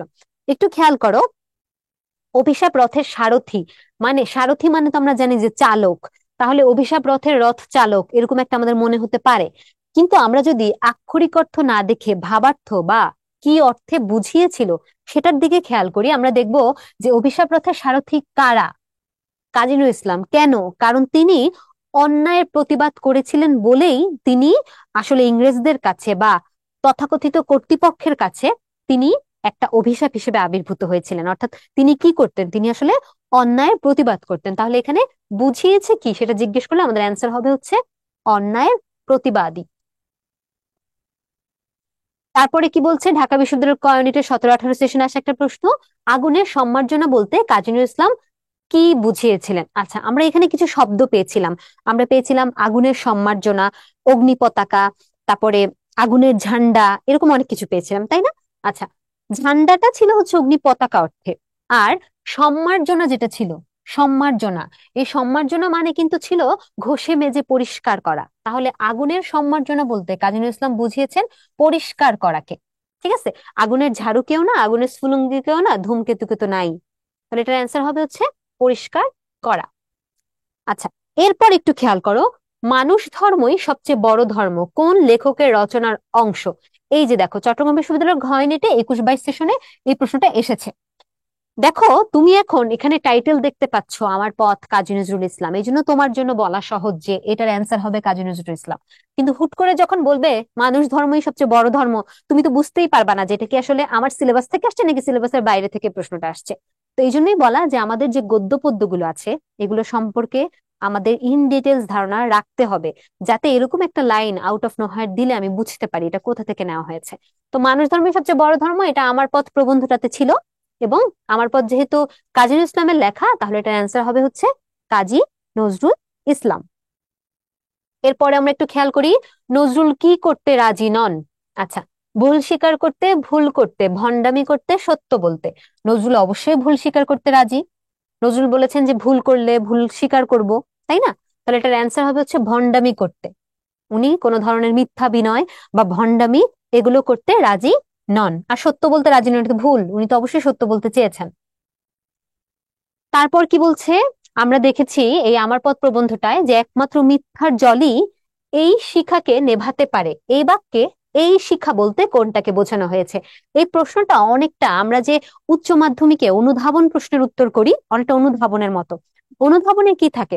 অনুধাবনে আমাদেরকে ডিরেক্টলি ওই যে জ্ঞানমূলকের মতো প্রশ্নের উত্তরটা আমাদের টেক্সট বইয়ে থাকে না। অনুধাবনের প্রশ্নগুলো এমন ভাবে বলা হয় যাতে আমি নিজে কি বুঝেছি, নিজে কি অনুধাবন করতে পেরেছি, সেটা আমার পরীক্ষার খাতায় লিখে আসি। তো বিশ্ববিদ্যালয়গুলোর আমরা যদি বিগত প্রশ্নগুলো সলভ করি, আমরা দেখি যে বিশ্ববিদ্যালয়গুলোর একটা প্রবণতা থাকে যে একটা লাইন দিয়ে, ওই লাইনটা দিয়ে স্টুডেন্ট কি বুঝেছে সেটা আগে একটু যাচ করা।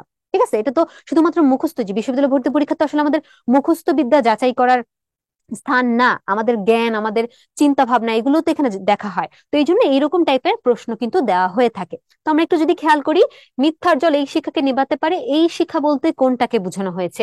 প্রশ্ন ফার্স্ট অপশনে তোমাকে দেওয়া আছে আগুনের তেজ। তো তুমি যেহেতু শিখা পাচ্ছ, জল পাচ্ছ, তোমার মনেই হবে যে এটা হয়তো বা আগুনের তেজ, কিন্তু এটার অ্যান্সার হবে হচ্ছে সত্যের তেজ। তার মানে মিথ্যাই কি করতে পারে? সত্যের তেজকে নিভাতে পারে। তারপর আমরা একটু দেখি আমার পথ প্রবন্ধটি কাজী নজরুল ইসলামের কোন গ্রন্থ থেকে নেওয়া হয়েছে। আমার পথ আমরা জানি যে কাজী নজরুল ইসলামের যে রুদ্রমঙ্গল, এই রুদ্রমঙ্গল গ্রন্থ থেকে নেওয়া হয়েছে। এর পাশাপাশি যুগবাণী, দুদিনের জাতি, রাজবন্দির জবানবন্দি, এগুলো তিনটাই কিন্তু কাজী নজরুল ইসলামের প্রবন্ধ গ্রন্থ। তাহলে আমরা রুদ্রমঙ্গল থেকে এটা পেয়েছি। আরো কাজী নজরুল ইসলামের কোন কোন প্রবন্ধ আছে সেটা কিন্তু আমরা জেনে গেলাম। প্রায় কিন্তু এরকম প্রশ্ন থাকে যে নিম্নের কোনটি কাজী নজরুল ইসলামের প্রবন্ধ গ্রন্থ নয়, বা নিম্নের কোনটি কাজী নজরুল ইসলামের প্রবন্ধ গ্রন্থ। এই জন্য আমরা একসাথে 3-4টা এরকম মনে রাখবো, তাহলে আমাদের একসাথে দুটো জিনিস বা তিনটা জিনিস, একাধিক জিনিস পড়া হয়ে যাবে। আচ্ছা, এরপরে ওই যে আমরা পেয়েছিলাম আগুনের ঝান্ডা। এই ঝান্ডা অর্থ কি? নিশান, অগ্নি পতাকা, পতাকা নাকি ঝাড়ু? আচ্ছা, দেখো, অগ্নি পতাকা হতো যদি এখানে আগুনের ঝান্ডা কথাটা লেখা থাকতো। এখানে যেহেতু শুধু ঝান্ডা লেখা আছে এবং অপশনে শুধু পতাকা অপশনটাও আছে, তাহলে আমাদের অ্যান্সার হবে হচ্ছে পতাকা। যদি আগুনের ঝান্ডা থাকতো তাহলে আমরা অগ্নি পতাকাটা নিতাম, বা যদি পতাকা অপশনটা না থাকতো সেক্ষেত্রে আমরা অগ্নি পতাকা আনসারটা নিতে পারতাম। কিসের মধ্য দিয়ে গিয়ে সত্যকে পাওয়া যায়? অবশ্যই ভুলের মধ্য দিয়ে গিয়ে সত্যকে পাওয়া যায়। কোনটি কাজী নজরুল ইসলামের উপন্যাস নয়? এই যে আমরা একটু আগে প্রবন্ধ দিয়ে যে উদাহরণটা দিয়েছিলাম সেটা চলে এসেছে, দেখো শেষে দিয়ে একটা নয় লাগাই দিছে। ইউজুয়ালি আমরা কি পাই? কোনটি কাজী নজরুল ইসলামের উপন্যাস, কোনটি রবীন্দ্রনাথ ঠাকুরের গল্প, এরকম। কিন্তু তোমাদেরকে এই যে এখানে দেখো একটা নয় দিয়েছে, তার মানে এখানে কি হবে? 3টা উপন্যাস হবে আর একটা অন্য কিছু হবে। তাহলে আমরা অন্য কিছুটা একটু খুঁজে বের করি। আমরা জানি বাঁধনহারা, মৃত্যুক্ষুধা এবং কুহেলিকা, এই 3টা হচ্ছে কাজী নজরুল ইসলামের উপন্যাস। তাহলে উপন্যাস 9 হচ্ছে শিউলিমালা। তাহলে শিউলিমালা কি? শিউলিমালা হচ্ছে কাজী নজরুল ইসলামের গল্প গ্রন্থ বা গদ্য গ্রন্থ, যাই বলি না কেন। তাহলে আমরা উপন্যাসের নামগুলো এবং গল্প গ্রন্থের নামগুলো, প্রবন্ধের নামগুলো আলাদা আলাদা ভাবে মনে রাখতে হবে। তারপরে গোটা মানব সমাজকে ঐক্যবদ্ধ করার, এই ঐক্যের মূল শক্তি বলে বিবেচিত হয় কোনটি? তোমরা যদি আমার পথ প্রবন্ধটা ভালো করে পড়ে থাকো, এটার পাঠ পরিচিতি পড়ে থাকো, সেখানে তোমরা দেখবা যে আমাদের সম্প্রীতির কথা ওখানে কিন্তু বলা আছে, যে সম্প্রীতি কেন ঐক্যের মূল শক্তি, বা সম্প্রীতি কিভাবে মানব সমাজকে ঐক্যবদ্ধ করতে পারে, সম্প্রীতি ব্যাপারটা আসলে কিভাবে এসেছে। আমরা জানি যে একটা দেশের বা একটা মানব সমাজের যদি সম্প্রীতির যে বন্ধনটা সেটা যদি শক্তিশালী হয়, তাহলে কিন্তু মানুষের মধ্যে সহনশীলতা বাড়ে। ধরো তুমি একটা ধর্মের অনুসারী, আমি একটা ধর্মের অনুসারী, এখন তোমার আমার মধ্যে যদি একটা সম্প্রীতি থাকে, তাহলে আমাদের মধ্যে একটা সহনশীলতা থাকবে। আমি তোমাকে ছাড় দিব, তুমি তোমার ধর্ম পালন করো, তুমি আমাকে ছাড় দিবা, আমি আমার ধর্ম পালন করব। এই সহনশীলতাটা যখন থাকবে, এই সম্প্রীতিটা যখন থাকবে, তখনই কিন্তু একটা মানব সমাজ ঐক্যবদ্ধ হবে। এই কথাটাই কিন্তু কাজী নজরুল ইসলাম এই আমার পথ প্রবন্ধের পাঠ পরিচিতিতে খুব সুস্পষ্ট ভাবে বলার চেষ্টা করেছেন। তাহলে এখানে অ্যান্সার হবে হচ্ছে সম্প্রীতি। তারপর আমরা এসে গেছি আমাদের পরের যে গদ্যটা, মানব কল্যাণ, আবুল ফজলের লেখা। আচ্ছা, মানব কল্যাণ এখানে কি বলছে দেখো, রাজশাহী বিশ্ববিদ্যালয়ের ক ইউনিটে 22-23 সালে আসা একটা প্রশ্ন। কালের বিবর্তনে আমরা এখন আর ট্রাইব বা গোষ্ঠীবদ্ধ বৃহত্তর মানবতার অংশ নই, উক্তিটি কোন লেখকের? আচ্ছা, ওই যে কোন একটা গদ্য থেকে বা পদ্য থেকে একটা উক্তি দিয়ে তোমাকে জিজ্ঞেস করা হবে এটা কোন লেখকের। স্পেশালি মানব কল্যাণের ক্ষেত্রে কিন্তু তোমাকে কনফিউজ করার এরকম অনেক চান্স আছে, কারণ এখানে আবুল ফজল বাদেও আরো অনেকের কথাই কিন্তু কোট করা হয়েছে, উদ্ধৃত করা হয়েছে। তো এই উক্তিটা হচ্ছে কোন লেখকের? আমরা জানি আবুল ফজলের, কারণ এটা মানব কল্যাণ থেকে আবুল ফজলের উক্তি।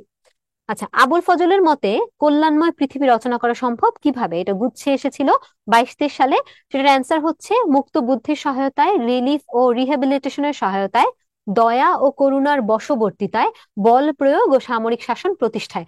আমরা যদি মানব কল্যাণ প্রবন্ধটা পড়ে থাকি, তাহলে আমরা দেখবো যেটার অ্যান্সার হচ্ছে মুক্ত বুদ্ধির সহায়তায়। বাকি যে তিনটা অপশন, এই তিনটাকে কিন্তু আবুল ফজল খুব জোরপূর্বক না করেছেন, যে রিলিফ দিয়ে, যে রিলিফের যে ত্রাণ দিয়ে তুমি কিন্তু আসলে কল্যাণময় পৃথিবী রচনা করতে পারবা না। তুমি কি দিয়ে করতে পারবা? মুক্ত বুদ্ধির সহায়তায় করতে পারবা। তারপর কি বলতেছে, জাতির যৌথ জীবন আর যৌথ চেতনার প্রতীক কোনটা? জাতির যৌথ জীবন আর যৌথ চেতনার প্রতীক, এটা একদম জ্ঞানমূলকের প্রশ্ন। এটার অ্যান্সার হচ্ছে রাষ্ট্র। যে একটা জাতির জীবন এবং চেতনা দুইটা মিলেই আমাদের রাষ্ট্রটা আসলে গঠিত হয়। তারপরে কি বলতেছে, যে রাষ্ট্র হাত পাতা আর চাটুকারিতাকে, চাটুকারিতা মানে কি, যে তোষামোদ করার যে বিষয়টা, হ্যাঁ, এটাকে যে রাষ্ট্র প্রশ্রয় দেয়, সে রাষ্ট্র আসলে কি তৈরি করতে পারে না? সুনাগরিক তৈরি করতে পারে না, দক্ষ নাগরিক তৈরি করতে পারে না, উন্নত রাষ্ট্র, নাকি আত্মমর্যাদাশীল নাগরিক? মোটামুটি চারটা অপশনই কিন্তু আমাদের কাছাকাছি যায়, কিন্তু আমরা যদি একটু বইয়ের দিকে খেয়াল করি, ওখানে কিন্তু সুনাগরিক, দক্ষ নাগরিক, উন্নত রাষ্ট্রের থেকেও বেশি জোর দেওয়া হয়েছে যেটায়, মানব কল্যাণ প্রবন্ধ পুরাটাতেই জোর দেওয়া হয়েছে কিন্তু মানব মর্যাদায়। তাহলে এই প্রেক্ষিতে আমরা কি দেখছি, যে তারা আসলে কি তৈরি করতে পারে না? আত্মমর্যাদাশীল নাগরিক তৈরি করতে পারে না। তারপর, তুমি অধম তাই বলি আমি উত্তম হইব না কেন, অথবা তুমি অধম তাই বলি আমি উত্তম না হইব কেন? এটা আমরা যখন হুট করে দেখবো, তখন আমাদের মনে হবে যে আচ্ছা, এই লাইনটা তো মানব কল্যাণে আছে, মানব কল্যাণ তো আবুল ফজল লিখছে, তাহলে এটা অবশ্যই কার উক্তি হবে? আবুল ফজলের উক্তি হবে। এরকম একটা কথা আমাদের কিন্তু মাথায় আসে।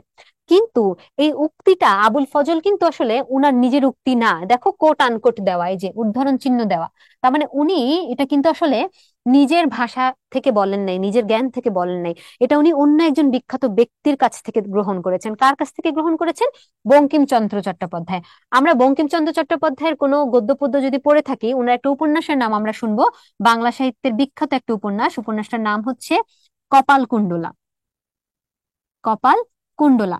এই কপালকুণ্ডলা উপন্যাসে আমাদের যে নায়ক, তার একটা এরকম উক্তি ছিল, যে তুমি অধম তাই বলি আমি উত্তম না হইব কেন। সেখান থেকে আবুল ফজল লাইনটা নিয়ে তার মানব কল্যাণ প্রবন্ধে স্থান দিয়েছেন। তোমরা খেয়াল করে দেখবা যে প্রায় যখন আমরা বিভিন্ন জায়গায় কথা বলি, বক্তৃতা দেই, তখন সব কথা কি আমাদেরই থাকে?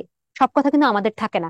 আমরা অনেক সময় বিভিন্ন কবিতার লাইন ইউজ করি, কোনো একটা গানের লাইন ইউজ করি, কোনো ধর্মীয় বাক্য রেফারেন্স হিসেবে ব্যবহার করি, আমরা বলি যে অমুক বলেছেন তমুক বলেছেন, তাই না? তো এরকমই কাজটাই কিন্তু আবুল ফজল করেছেন, যে উনি বঙ্কিমচন্দ্রের একটা লাইন নিয়েছেন।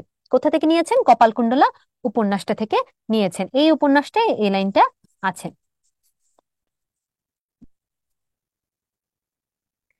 তারপর আরো একটা উক্তি, relationship is the fundamental truth of the world of appearance.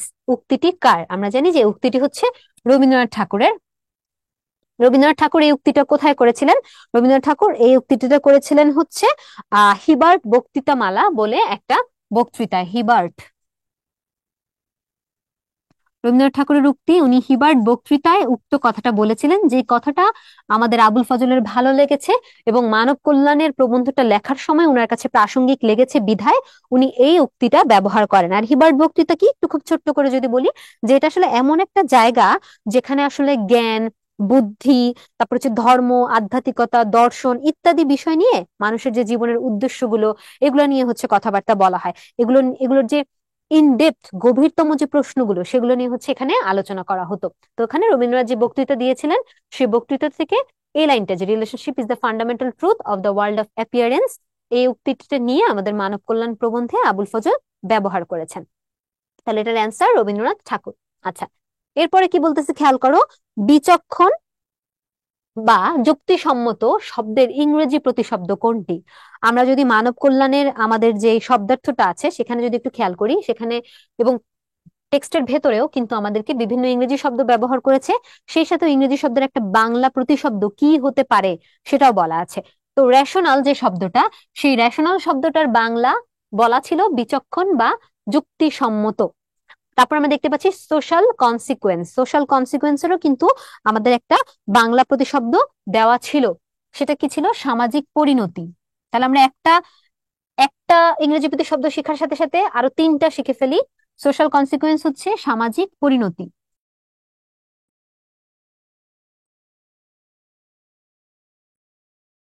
তারপরে আমরা পাচ্ছি এক্সিস্টেন্সিয়ালিজম, এটার বাংলা হচ্ছে অস্তিত্ববাদ।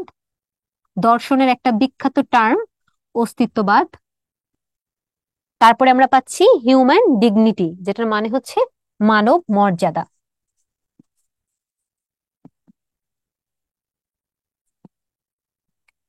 ওকে, তাহলে আমরা একসাথে চারটা ইংরেজি প্রতিশব্দ, আমাদের টেক্সট বইয়ে ব্যবহৃত চারটা প্রতিশব্দ হচ্ছে আমরা একসাথে জেনে রাখলাম।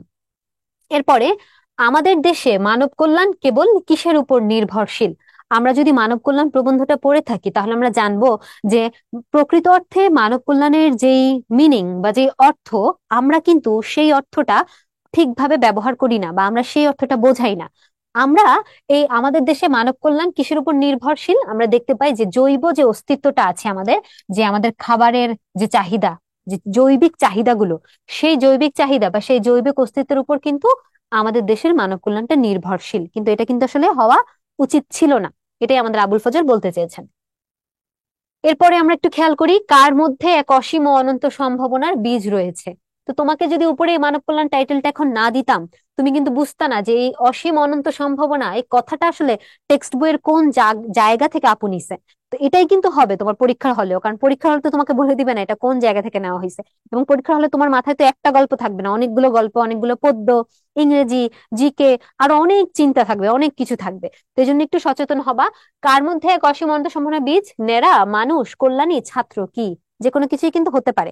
আমাদের প্রথম দেখায় কিন্তু যে কোনো কিছুকেই মনে হতে পারে। তো আমরা যদি একটু খেয়াল করি, মানব কল্যাণ প্রবন্ধ অনুযায়ী মানুষের মধ্যে কিন্তু অসীম ও অনন্ত সম্ভাবনার বীজের কথা আবুল ফজল বলেছেন। তারপর নিম্নের কোন লেখক চট্টগ্রাম বিশ্ববিদ্যালয়ের উপাচার্য, রাষ্ট্রপতির উপদেষ্টার দায়িত্ব পালন করেছেন? সৈয়দ মুস্তফা আলী, আবুল ফজল, আবু জাফর ওবায়দুল্লাহ, সৈয়দ ওয়ালিউল্লাহ। মোটামুটি সবাই আমাদের আহ খুব নাম করা এবং খুব আহ যেটাকে পেশাগত জীবনে খুব সাফল্যের অধিকারী চারজনই। এর মধ্যে আমরা জানি যে চট্টগ্রাম বিশ্ববিদ্যালয়ের যে উপাচার্য এবং রাষ্ট্রপতির উপদেষ্টার যে দায়িত্বটা, সেটা পার্টিকুলারলি পালন করেছিলেন আবুল ফজল।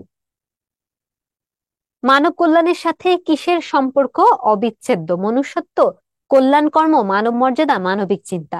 আমরা জানি টেক্সট অনুযায়ী মানব মর্যাদা এবং মানব কল্যাণ এদের সম্পর্ক হচ্ছে অবিচ্ছেদ্য।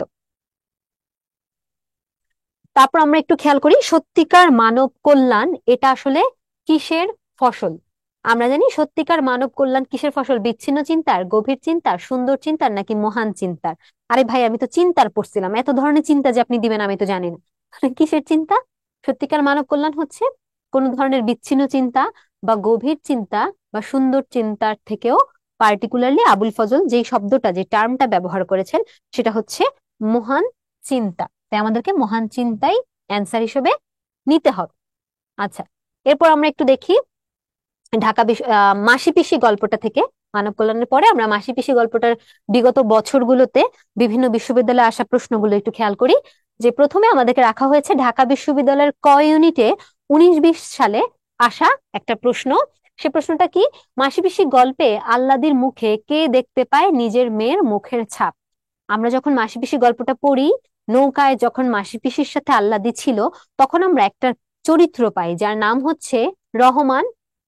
আমাদের গল্পকার মানিক বন্দ্যোপাধ্যায় যাকে পরিচয় দিচ্ছেন বুড়ো রহমান নামে, এই বুড়ো রহমান, তারও একটা মেয়ে ছিল। যদিও মেয়েটা আল্লাদির থেকে বয়সে ছোট, কিন্তু সেও তার এরকম শ্বশুর বাড়িতে বিভিন্ন ধরনের নির্যাতিত হয়।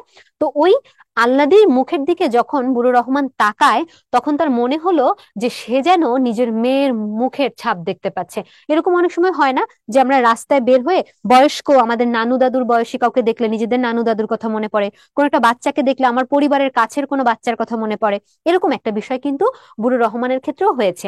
তো তিনি যখন ওই যে খড় চাপিয়ে দিতে দিতে আল্লাদির চেহারাটা দেখেন, এবং সে তো জানেন যে আল্লাদি আসলে শ্বশুর বাড়িতে তার স্বামীর হাতে বিভিন্ন ভাবে অত্যাচারিত হয়েছে, তখন তার এই কনসিকুয়েন্স বা ওই পরিণতির কথা মাথায় আসে তার নিজের মেয়ের কথা।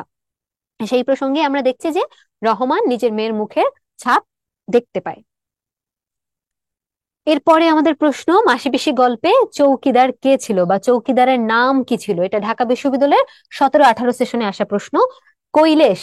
কৈলেশ কিন্তু চৌকিদার ছিল না, গোকুলও না, বুড়ো রহমান তো চৌকিদার না। চৌকিদারের নাম ছিল হচ্ছে কানাই, লেখা ছিল কানাই চৌকিদার। কানাই চৌকিদার। আচ্ছা, এরপরে বলা হচ্ছে কোনটি উপন্যাস? দেখো, শেষ লেখা, কবিতার কথা, একজন হত্যাকারীর গল্প, দিবারাত্রির কাব্য। চারটা বইয়ের নাম দিয়ে তোমার কাছে জানতে চাওয়া হচ্ছে এর মধ্যে কোনটা আসলে উপন্যাস। অ্যান্সার হবে হচ্ছে দিবারাত্রির কাব্য। মানিক বন্দ্যোপাধ্যায়ের যে উপন্যাসগুলো, হ্যাঁ, তার উপন্যাসগুলো, যে পদ্মা নদীর মাঝি, দিবারাত্রির কাব্য ইত্যাদি ইত্যাদি, তার উপন্যাসগুলো কিন্তু বাংলা সাহিত্যের খুব নাম করা কিছু উপন্যাস। তো তোমরা যখন মানিক বন্দ্যোপাধ্যায়ের কবি পরিচিতি পড়বা, তখন তার উপন্যাসের নামগুলো তো অবশ্যই পড়বা। তো এরকম একটা প্রশ্ন যদি আসে যে কোনটি আসলে উপন্যাস, তখন কিন্তু তোমরা বলতে পারবা যে দিবারাত্রির কাব্য। দেখো, নাম শেষে কি আছে? কাব্য। কাব্য শুনলে তোমার মনে হবে যে এটা মনে হয় কবিতা বা কাব্যগ্রন্থ, কিন্তু সেই জন্যই কিন্তু তোমাকে কনফিউজ করার জন্য এইটাই অ্যান্সার হিসেবে দেওয়া হয়েছে যে দিবারাত্রির কাব্য এটা কি আসলে কোনো উপন্যাস কিনা। তো তোমরা যদি মানিক বন্দ্যোপাধ্যায় সম্পর্কে জেনে থাকো, তাহলে তো তোমরা জানবাই যে এটা একটা উপন্যাস। তারপর আমরা জানি যে মাসি পিসি গল্পে মাসি এবং পিসি দুজনই বিধবা, যারা আল্লাদির বাবার বাড়িতে আশ্রয় নিয়েছিল। মাসি এসেছিল তার আহ মায়ের আশ্রয়, এবং পিসি হচ্ছে তার ভাই। মাসি এসেছিল তার বোনের আশ্রয়ে, বোনের বাড়িতে, এবং পিসি এসেছিল তার ভাইয়ের বাড়িতে বিধবা হওয়ার পর। তো এই যে দুজন বিধবা, এই দুজন বিধবার চরিত্রে আমরা একটা মিল দেখতে পাই, অমিলও কিন্তু দেখতে পাই। আমরা জানি যে আগে তাদের মধ্যে একটা হিংসা বা রেষারেষির সম্পর্ক ছিল। তো মিলটা আসলে কোথায় ছিল? এটা হচ্ছে ঢাকা বিশ্ববিদ্যালয়ের 16-17 সেশনের একটা আসা প্রশ্ন। প্রথম অপশন, জামাইকে ঠকানোর চিন্তায়। তো আমরা এই গল্পে কোথাও আসলে জামাইকে ঠকানোর কথা পাই নাই, উল্টা আমরা পাই যে জামাই এলে ওরা আদর করবে, এরকম প্রসঙ্গ। দ্বিতীয়ত বলা হচ্ছে দায়িত্বশীলতা ও মানবিক জীবন যুদ্ধে। তৃতীয়ত কি বলা হচ্ছে? ব্যবসায় বুদ্ধিতে নৌকা চালানোর পারদর্শিতায়। তো নৌকা চালানোর পারদর্শিতা ব্যবসায় বুদ্ধি না, বরঞ্চ দায়িত্বশীলতা ও মানবিক জীবন যুদ্ধ। এই জায়গায় কিন্তু দুজনের মিল ছিল, যে আমরা দেখি যে তারা দুজনেই কিন্তু আল্লাহদের প্রতি দায়িত্বটা 100-100 ভাবে পালন করেছে। তার প্রতি যে দায়িত্বগুলো পালন করার কথা ছিল, তার স্বামীর প্রতি যে দায়িত্বগুলো, সে দায়িত্বগুলো তারা ঠিকভাবে পালন করেছে আল্লাহদের একমাত্র অভিভাবক হিসেবে বা আত্মীয় হিসেবে। এবং মানবিক জীবন যুদ্ধ, এই যে মানুষের জীবন বাঁচানোর যে যুদ্ধ, সেটাও কিন্তু তারা করেছিল। তারা কিন্তু ওই যে যখন আহ মানুষ বেঁচে থাকতে পারছে না, খুব খারাপ অবস্থার মধ্যে দিয়ে যাচ্ছে, তখন কিন্তু তারা এই যে বিভিন্ন ধরনের বাজারে গিয়ে ফসল, ফলমূল, এগুলো শাকসবজি এগুলো নিয়ে গিয়ে বিক্রি করতো। তার মানে এই যে জীবন যুদ্ধেও কিন্তু তারা দুজন একসাথে ছিল। তাহলে তাদের চরিত্রের মিলটা অ্যান্সার হবে হচ্ছে দায়িত্বশীলতা ও মানবিক জীবন যুদ্ধ। এরপর আমরা একটু খেয়াল করি যে মাসি পিসির যে রাইটার মানিক বন্দ্যোপাধ্যায়, এই মানিক বন্দ্যোপাধ্যায়ের যে মাসি পিসি গল্পটা, এই গল্পটা প্রথম কোন পত্রিকায় প্রকাশিত হয়? এটার অ্যান্সার পূর্বাশা, প্রগতি, বঙ্গদর্শন নাকি কালীয় কলম। মোটামুটি চারটা পত্রিকায় আমাদের কাছে অনেক পপুলার, তো আমাদের কনফিউজ হওয়ার চান্স থাকে, কিন্তু আমরা জানি যে প্রথম প্রকাশিত হয় হচ্ছে পূর্বাশা পত্রিকায়। তাহলে আমরা প্রত্যেকটা গদ্য, প্রত্যেকটা পদ্য কোন পত্রিকায় প্রকাশিত হয়, কত সালে বা কত তারিখে হয়, কোন সংখ্যায় হয়, এই তথ্যটা আমরা সবাই সবসময় খেয়াল রাখবো। তারপর আমরা মাসিপিসি গল্পে আমরা একটা লাইন এরকম পাই, পাতা শূন্য গাছে শকুন উড়ে এসে বসেছিল, তাই না? তাহলে এখানে জানতে চাচ্ছে পাতা শূন্য গাছে কে এসে বসেছিল, কবুতর, চিল, শকুন, ডাহুক। অ্যান্সার হবে হচ্ছে শকুন। তারপর মরণ ঠেকাতেই ফুরিয়ে আসছে তাদের জীবনী শক্তি, কাদের জীবনী শক্তি? চট্টগ্রাম বিশ্ববিদ্যালয়ের খয়নিরের 22-23 সেশনের একটা প্রশ্ন। দেখো, আমরা দেখি যে বিলাসী এবং মৃত্যুঞ্জয় ওরাও কিন্তু নিজেদের আহ বাঁচিয়ে রাখার যে তাগিদটা সেটা অনুভব করেছিল। বুড়ি তার পাতানো মেয়ে, এটা আমাদের অপ্রাসঙ্গিক। মাসি পিসি অনুপমতার মেয়ে। আচ্ছা, অনুপমতার মেয়ে, অনুপমের তো কোনো মেয়ের কথা এখানে বলা নাই, তাহলে অ্যান্সার হবে ইদার বিলাসী ও মৃত্যুঞ্জয় অথবা হচ্ছে মাসি পিসি। আচ্ছা, এখন মরণ ঠেকাতে ফুরিয়ে আসছে তাদের জীবনী শক্তি, এই জীবনী শক্তিটা মূলত মাসি পিসির ছিল। যে আমরা দেখি যে যখন এরকম মৃত্যুর একটা হিড়িক পড়েছিল গ্রামে, হ্যাঁ, তখন এই নিজেদেরকে বাঁচিয়ে রাখার রাখার যে তাগিদ, আল্লাদিকে দেখে রাখার যে তাগিদ, এটাই যেন তাদের জীবনী শক্তি, তাদের যে বেঁচে থাকার যে ইচ্ছা, যে আগ্রহ, যে শক্তিটা, সেটা শেষ করে দিচ্ছিল। এরকম একটা প্রসঙ্গ আমরা পেয়েছিলাম। তাহলে এটার অ্যান্সার হবে হচ্ছে মাসি পিসি। তারপর নিজেকে তার ছেঁচড়া নোংরা নর্দমার মতো লাগে, এই কথাটা কে বলেছে? আমরা জানি যে এই মাসিপিসি গল্পে আল্লাদির নিজেকে ছেঁচড়া নোংরা ও নর্দমার মতো লাগে। কেন?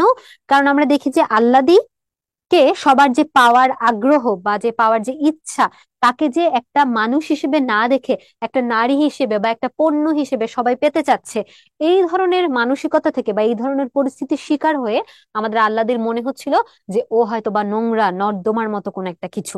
তো এটার অ্যান্সার হচ্ছে আল্লাদি। তারপর মাসিপিসি গল্পটি কোন রীতিতে লেখা? আমরা জানি যে মাসিপিসি গল্পটি চলিত রীতিতে লেখা হয়েছিল। ও মাসি, ওগো পিসি, হ্যাঁ, এরকম লাইন টাইন ছিল, তো এগুলো দেখে কনফিউজ হওয়া যাবে না, এটা চলিত রীতিতে লেখা ছিল। তারপর লজ্জা থেকে নজ্জা হয়েছে কোন নিয়মে? লজ্জা থেকে নজ্জা হয়েছে আমরা জানি ব্যঞ্জন বিকৃতির নিয়মে। ব্যঞ্জন বিকৃতির নিয়মে কিভাবে আসলে লজ্জা থেকে নজ্জা হয়?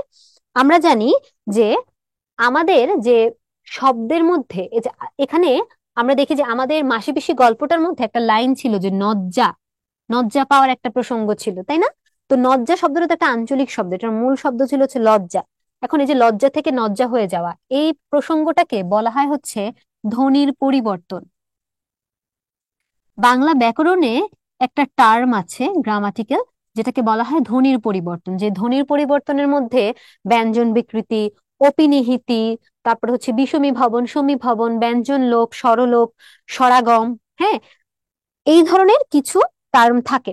তো এটার অ্যান্সার হবে হচ্ছে ব্যঞ্জন বিকৃতি। এখন আমরা ব্যঞ্জন বিকৃতি কিভাবে চিনবো, যে আমাদের প্রথম পত্র থেকে কিভাবে রিলেট করে বাংলা দ্বিতীয় পত্রে নিয়ে যাচ্ছে, সেটা যদি আমরা একটু খেয়াল করার চেষ্টা করি। ব্যঞ্জন বিকৃতি হচ্ছে একটা শব্দের অন্তর্গত, এই যে লজ্জা, এটা একটা শব্দ, একটা শব্দের অন্তর্গত একটা, দুটা বা সব কয়টা ব্যঞ্জনের যদি পরিবর্তন হয়, তাহলে সেটাকে আমরা বলি হচ্ছে ব্যঞ্জন বিকৃতি। একটু খেয়াল করে দেখো, এই লজ্জা শব্দটায় জয় জটা ঠিক আছে, পরিবর্তন হয়েছে লটা ন। এই যে একটা শব্দ থেকে একটা বর্ণের পরিবর্তন হলো, বিকৃতি ঘটলো, এটাকে আমরা বলি হচ্ছে সোজা বাংলায় ব্যঞ্জন বিকৃতি। আচ্ছা, এরপরে আমরা যদি সেকেন্ড অপশনটা খেয়াল করি, সেকেন্ড অপশনে বলা হচ্ছে বিষমী ভবনের মাধ্যমে হয়েছে কিনা।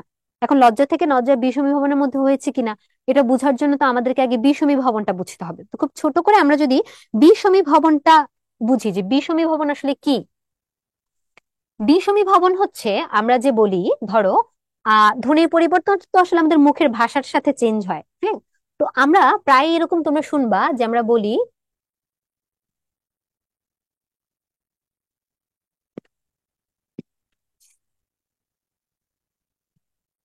শরীর, এই শব্দটাকে আমরা কখনো কখনো বলি শরীর।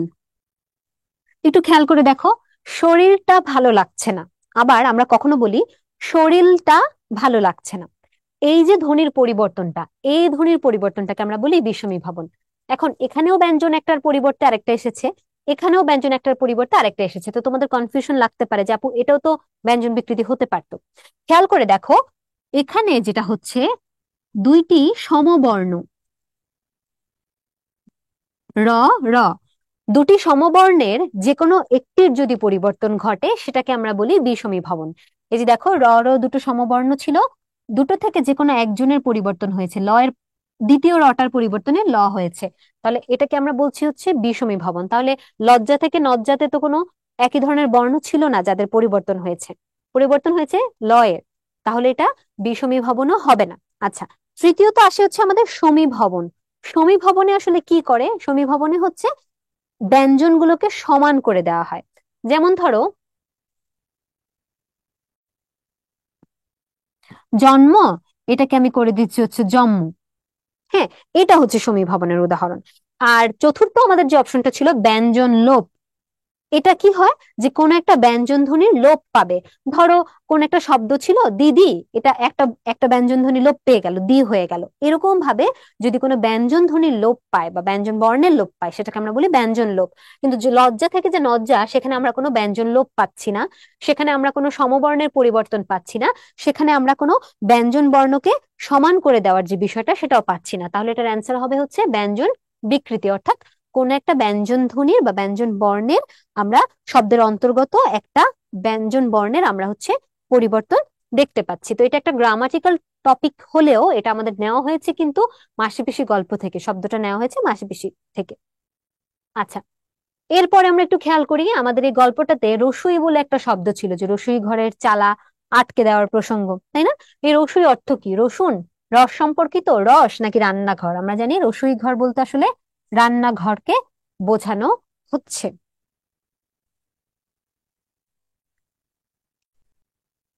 তারপর আমরা প্রায়ই বাংলা এরকম বিভিন্ন ধরনের প্রশ্ন পেয়ে থাকি যে অমুক শব্দটি কোন ভাষার শব্দ। যেমন আমরা এই ক্লাসটার একদম শুরুতে আমরা যখন অপরিচিতা গল্পটা দিয়ে শুরু করছিলাম, তখন আমরা ঢাকা বিশ্ববিদ্যালয়ের আসা একটা প্রশ্ন পেয়েছিলাম যে ইতিমধ্যে আরদালি সমেত সাহেব ইউনিফর্ম, এই যে শব্দগুলো এগুলো বিদেশি শব্দ ছিল। তাহলে এই শব্দগুলো আসলে কোথা থেকে নেওয়া হয়েছে? এই শব্দগুলো নেওয়া হয়েছে আমাদের মূল বাংলা প্রথম পত্রের সাহিত্য পাঠের টেক্সট থেকে। এরকমই আইন একটা শব্দ আমরা পাই মাসিপিসি গল্পতে, তাই না? এখন এই আইন শব্দটা আসলে কোন ভাষার শব্দ? এটা কি কোনো আরবি শব্দ, ফার্সি শব্দ, উর্দু নাকি হিন্দি শব্দ? আমরা জানি যে আইন হচ্ছে আমাদের একটা ফার্সি শব্দ। তারপর মানিক বন্দ্যোপাধ্যায় কোন গল্পটি লিখে খ্যাতি অর্জন করেন? হলুদ পোড়া মন্দির মানসী। আচ্ছা, মানসী মানিক বন্দ্যোপাধ্যায়ের না, মন্দিরও না, মন্দির শরৎচন্দ্র চট্টোপাধ্যায়ের কুন্তলীন পুরস্কার প্রাপ্ত। আমরা কিন্তু এটার কথা একটু আগে পড়েছি, এটা কার? শরৎচন্দ্রের, যেটা কিনা কুন্তলীন পুরস্কার পায়। হলুদ পোড়া এটাও মানিক বন্দ্যোপাধ্যায়ের গল্প, কিন্তু অতসী মামি নামক যে গল্পটা, সেই গল্পটা লিখে কিন্তু মানিক বন্দ্যোপাধ্যায় লেখক হিসেবে খ্যাতি অর্জন করেন। এবং এই গল্পটা কিন্তু উনি ওনার বন্ধুদের সাথে বাজি ধরে কলকাতার প্রেসিডেন্সি কলেজের যখন উনি ছাত্র, তখন উনি ওনার বন্ধুদের সাথে বাজি ধরে পত্রিকায় প্রকাশ করেন। এবং এই গল্পটি প্রকাশের পরেই কিন্তু মূলত তার যেই খ্যাতি, সেই খ্যাতিটা তিনি অর্জন করেছিলেন। তারপরে বেমক্কা, বেমক্কা শব্দটা আমরা পাই মাসিপিসি গল্পে। বেমক্কা শব্দের অর্থ কি? হঠাৎ, বারবার, উপদ্রব নাকি অসঙ্গত? এটার একদম পার্টিকুলার যদি আমরা অ্যান্সার ধরতে চাই তাহলে সেটা হবে হচ্ছে অসঙ্গত। হুট করে হওয়া, হঠাৎ করে হওয়া, বারবার উপদ্রব, অসঙ্গত, এটার অ্যান্সার হচ্ছে অসঙ্গত।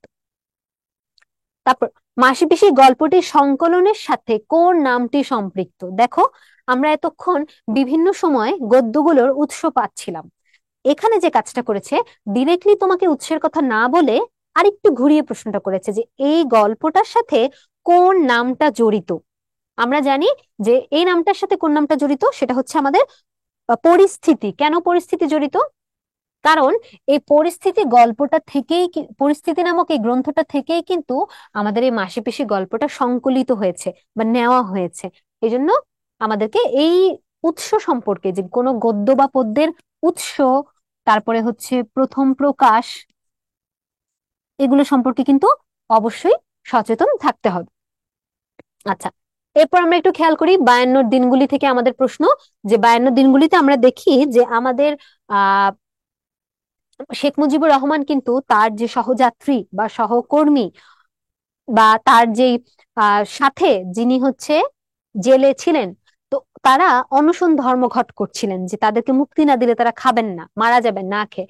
ওই অনশন ধর্মঘট থাকাকালে আমরা দেখি যে বঙ্গবন্ধু লুকিয়ে চিঠি লিখেছিলেন। কয়টা চিঠি লিখেছিলেন?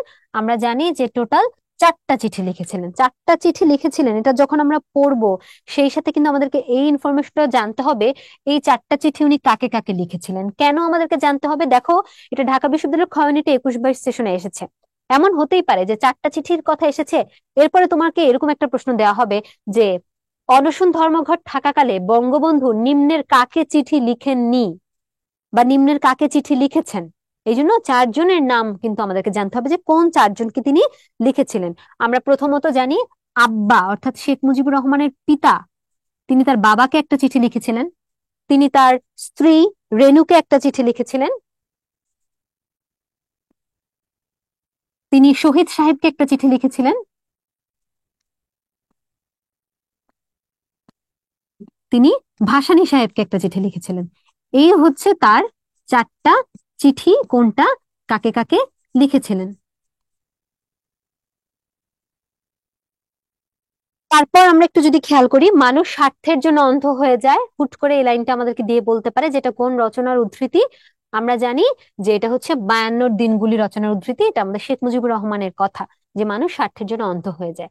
আচ্ছা, এরপরে গুচ্ছের 22 সেশনে একটা প্রশ্ন আমরা দেখতে পাচ্ছি, মানুষের যখন পতন আসে তখন পদে পদে ভুল হতে থাকে। উক্তিটির মধ্যে শেখ মুজিবুর রহমানের চরিত্রের কোন পরিচয় পাওয়া যায়?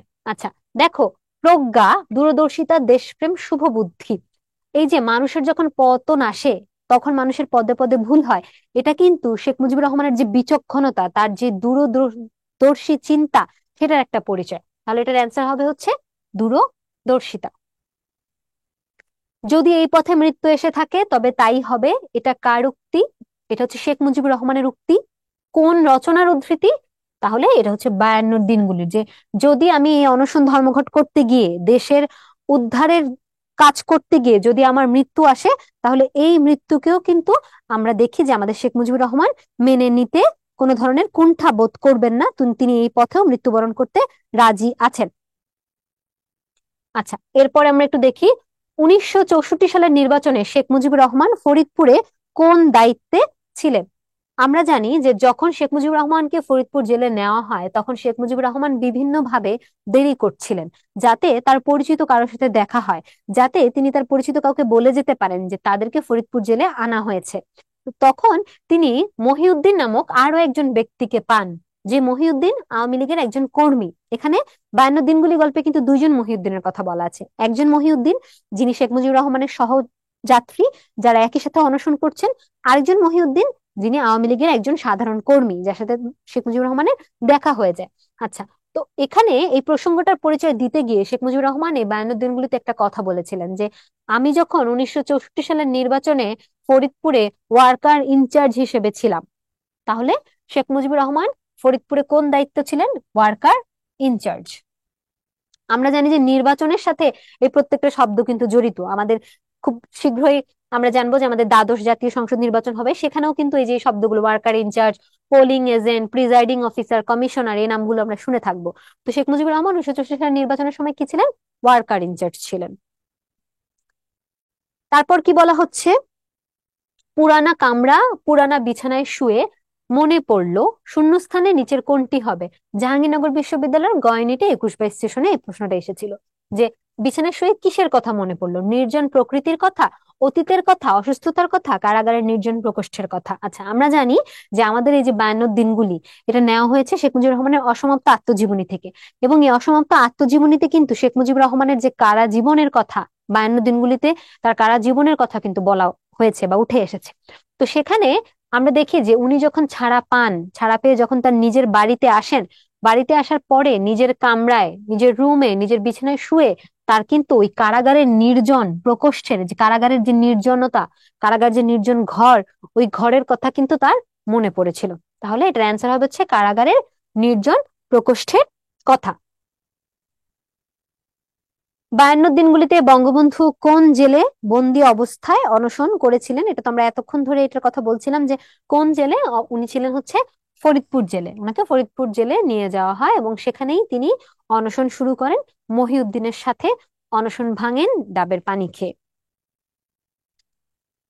জনমতের মুখে শোষকরাও ভয় পায় কোন রচনার অংশ? এটা 52 দিনগুলি রচনার অংশ। এটা ওই যে আমাদের আন্দোলন, 21শে ফেব্রুয়ারি আন্দোলন, এই প্রসঙ্গগুলো সম্পর্কে বলা হয়েছিল যে যখন মানুষজন আহ অনেক একত্রিত হয়, ঐক্যবদ্ধ হয়, তখন কিন্তু শোষকরা, যারা শোষণ করছে, তারা কিন্তু ভয় পেতে বাধ্য থাকে। তারপর ফরিদপুর জেল গেটে ছাত্রছাত্রীদের মিছিলে কোন স্লোগানটি ছিল না? আচ্ছা, এটা জাহাঙ্গীরনগর বিশ্ববিদ্যালয়ের গ ইউনিটের একটা প্রশ্ন। এখানে একটু খেয়াল করব, আমরা জানি যে ফরিদপুর জেলে শেখ মুজিবকে রাখা হয়েছে। এই খবরটি পেয়ে ফরিদপুর জেল গেটে কিন্তু ছাত্রছাত্রীরা মিছিল নিয়ে এসেছিল এবং তারা যে মিছিলটা নিয়ে এসেছিল সেখানে কিন্তু তারা বিভিন্ন ধরনের স্লোগান দেয়। তারা কি কি বলে? তারা বলে বাঙালিদের শোষণ করা চলবে না, এই কথাটা কিন্তু তারা, আচ্ছা এটা অ্যান্সার না,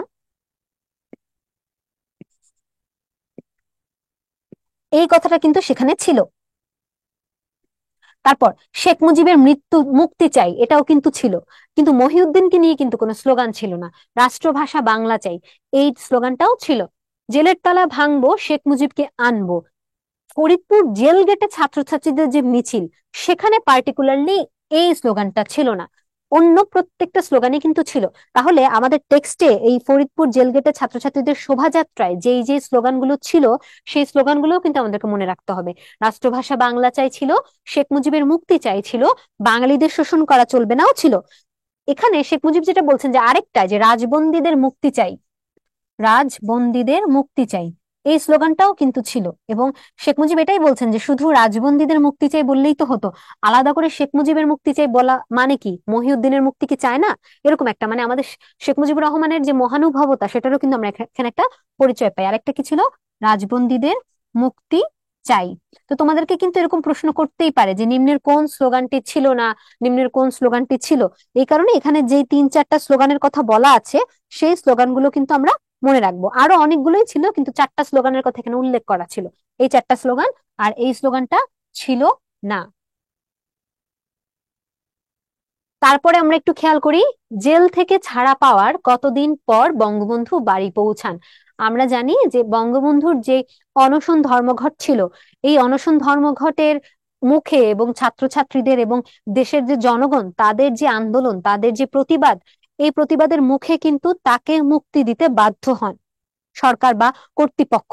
তো ওই মুক্তি দেওয়ার পর, জেল থেকে তাকে ছাড়ার পরে তিনি কতদিন পরে বাড়িতে এসে পৌঁছান, এরকম একটা উদ্ধৃতি কিন্তু ছিল যে তাকে তার বাবা নিয়ে আসেন, কত দিন পরে নিয়ে আসেন, সেরকম একটা প্রসঙ্গ। আমরা জানি যে 5 দিন পর শেখ মুজিবুর রহমান হচ্ছে নিজের বাড়িতে, বা বঙ্গবন্ধু নিজের বাড়িতে পৌঁছান।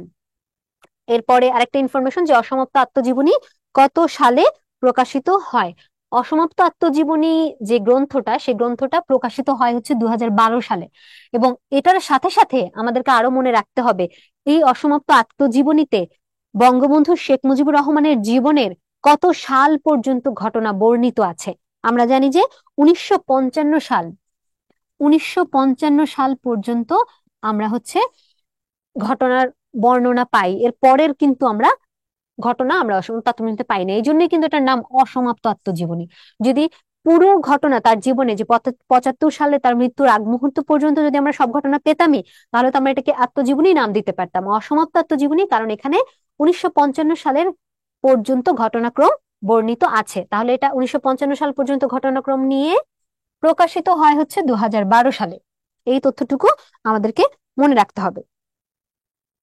এরপর আমরা একটু দেখি যে আমাদের যে বিভিন্ন ধরনের বাংলা দ্বিতীয় পত্র আমরা তো অবশ্যই ক্লাস করব, এর পাশাপাশি আমাদের অনেক সময় এরকম হয় যে ব্যাকরণের কোন একটা টার্ম আমাদের যে সাহিত্য পাঠ বা গদ্য পদ্যগুলো থাকে, সেটার সাথে রিলেট করে আমাদেরকে প্রশ্ন করা হয়। কিভাবে করা হয়, কোন জায়গা থেকে নেওয়া হয়, কিভাবে পায় প্রশ্নগুলো, এটা যদি তোমরা একটু খেয়াল করো।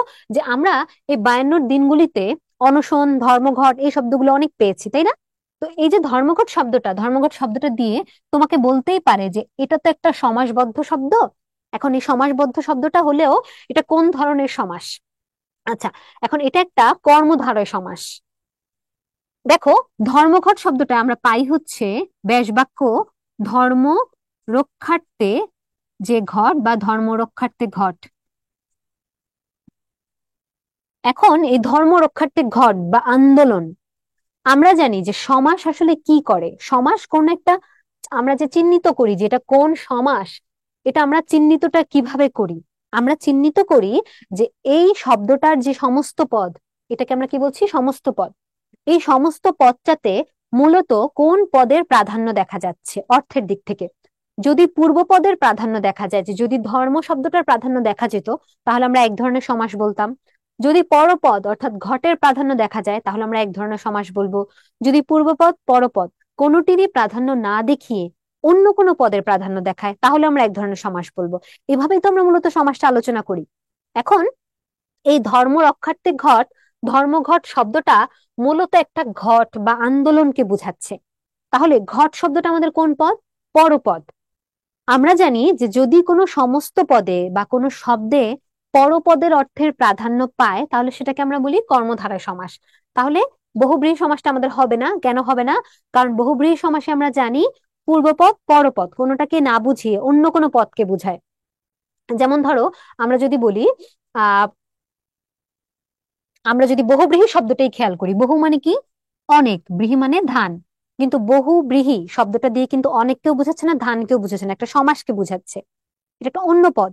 তো এরকম অন্য পদ বোঝালে বহুব্রীহি সমাস হতো, বহুব্রীহি সমাস হবে না। তাহলে এখানে বুঝাচ্ছে কোন পদকে? পরপদকে, পরপদের অর্থকে মূলত প্রাধান্য দিচ্ছে। তাহলে এটা অবশ্যই কর্মধারায় হবে। এখন আমাদেরকে তিনটা কর্মধারার অপশন দেওয়া হয়েছে। একটা হচ্ছে উপমান, একটা হচ্ছে উপমিত, আর একটা হচ্ছে মধ্য পদলোপী কর্মধারায়।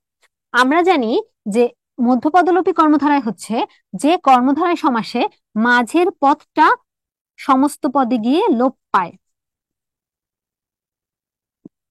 এটা হচ্ছে সমস্ত পদ,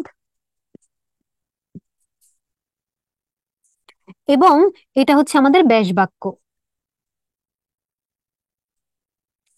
তাহলে ব্যাস বাক্যে আমাদের যে মাঝের পদটা, সেই পদটা যদি সমস্ত পদে গিয়ে লোপ পায়, লোপী, এই যে লোপী, লোপ পায় বা বাদ যায়, তাহলে সেই সমাসটাকে আমরা বলি হচ্ছে মধ্যপদলোপী কর্মধারায়।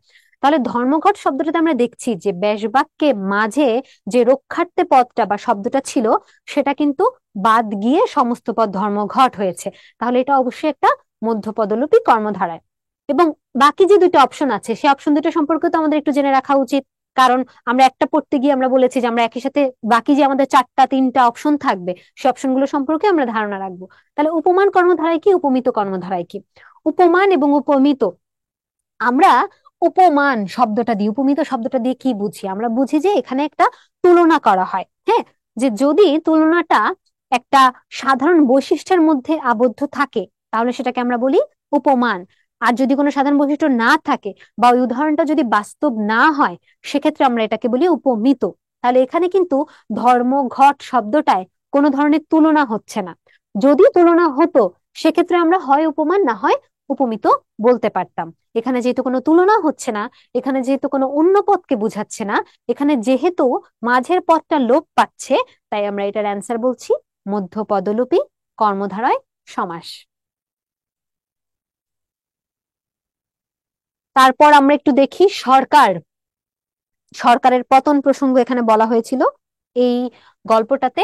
এখানে জানতে চাওয়া হচ্ছে সরকার কোন ভাষার শব্দ, আরবি, হিন্দি, উর্দু, নাকি হচ্ছে ফার্সি? এটা হচ্ছে একটা ফার্সি ভাষার শব্দ। তারপর এটা খুব একটা মানে একটা চমৎকার প্রশ্ন, যে বঙ্গবন্ধুর অনশন ভাঙাতে কে ডাবের পানি এনেছিল? আচ্ছা, ডাবের পানি খাইয়ে দিয়েছিল মহিউদ্দিন। বঙ্গবন্ধু শেখ মুজিবুর রহমানকে অনশন ভাঙার যে ডাবের পানিটা, সেটা মহিউদ্দিন খাইয়ে দিয়েছিল। হ্যাঁ, কিন্তু ডাবের পানি এনেছিল মূলত কে? ডাবের পানি এনেছিলেন হচ্ছে ডাক্তার সাহেব। বঙ্গবন্ধুর বাবাও না, জমাদারও না, ডেপুটি জেলারও না। এই টাইপের যে তথ্যগুলো, এগুলো একটু কনফিউজিং, এগুলো আমরা একটু ভালো করে খেয়াল রাখবো। তারপর যদি আমরা একটু খেয়াল করি যে এখানে আহ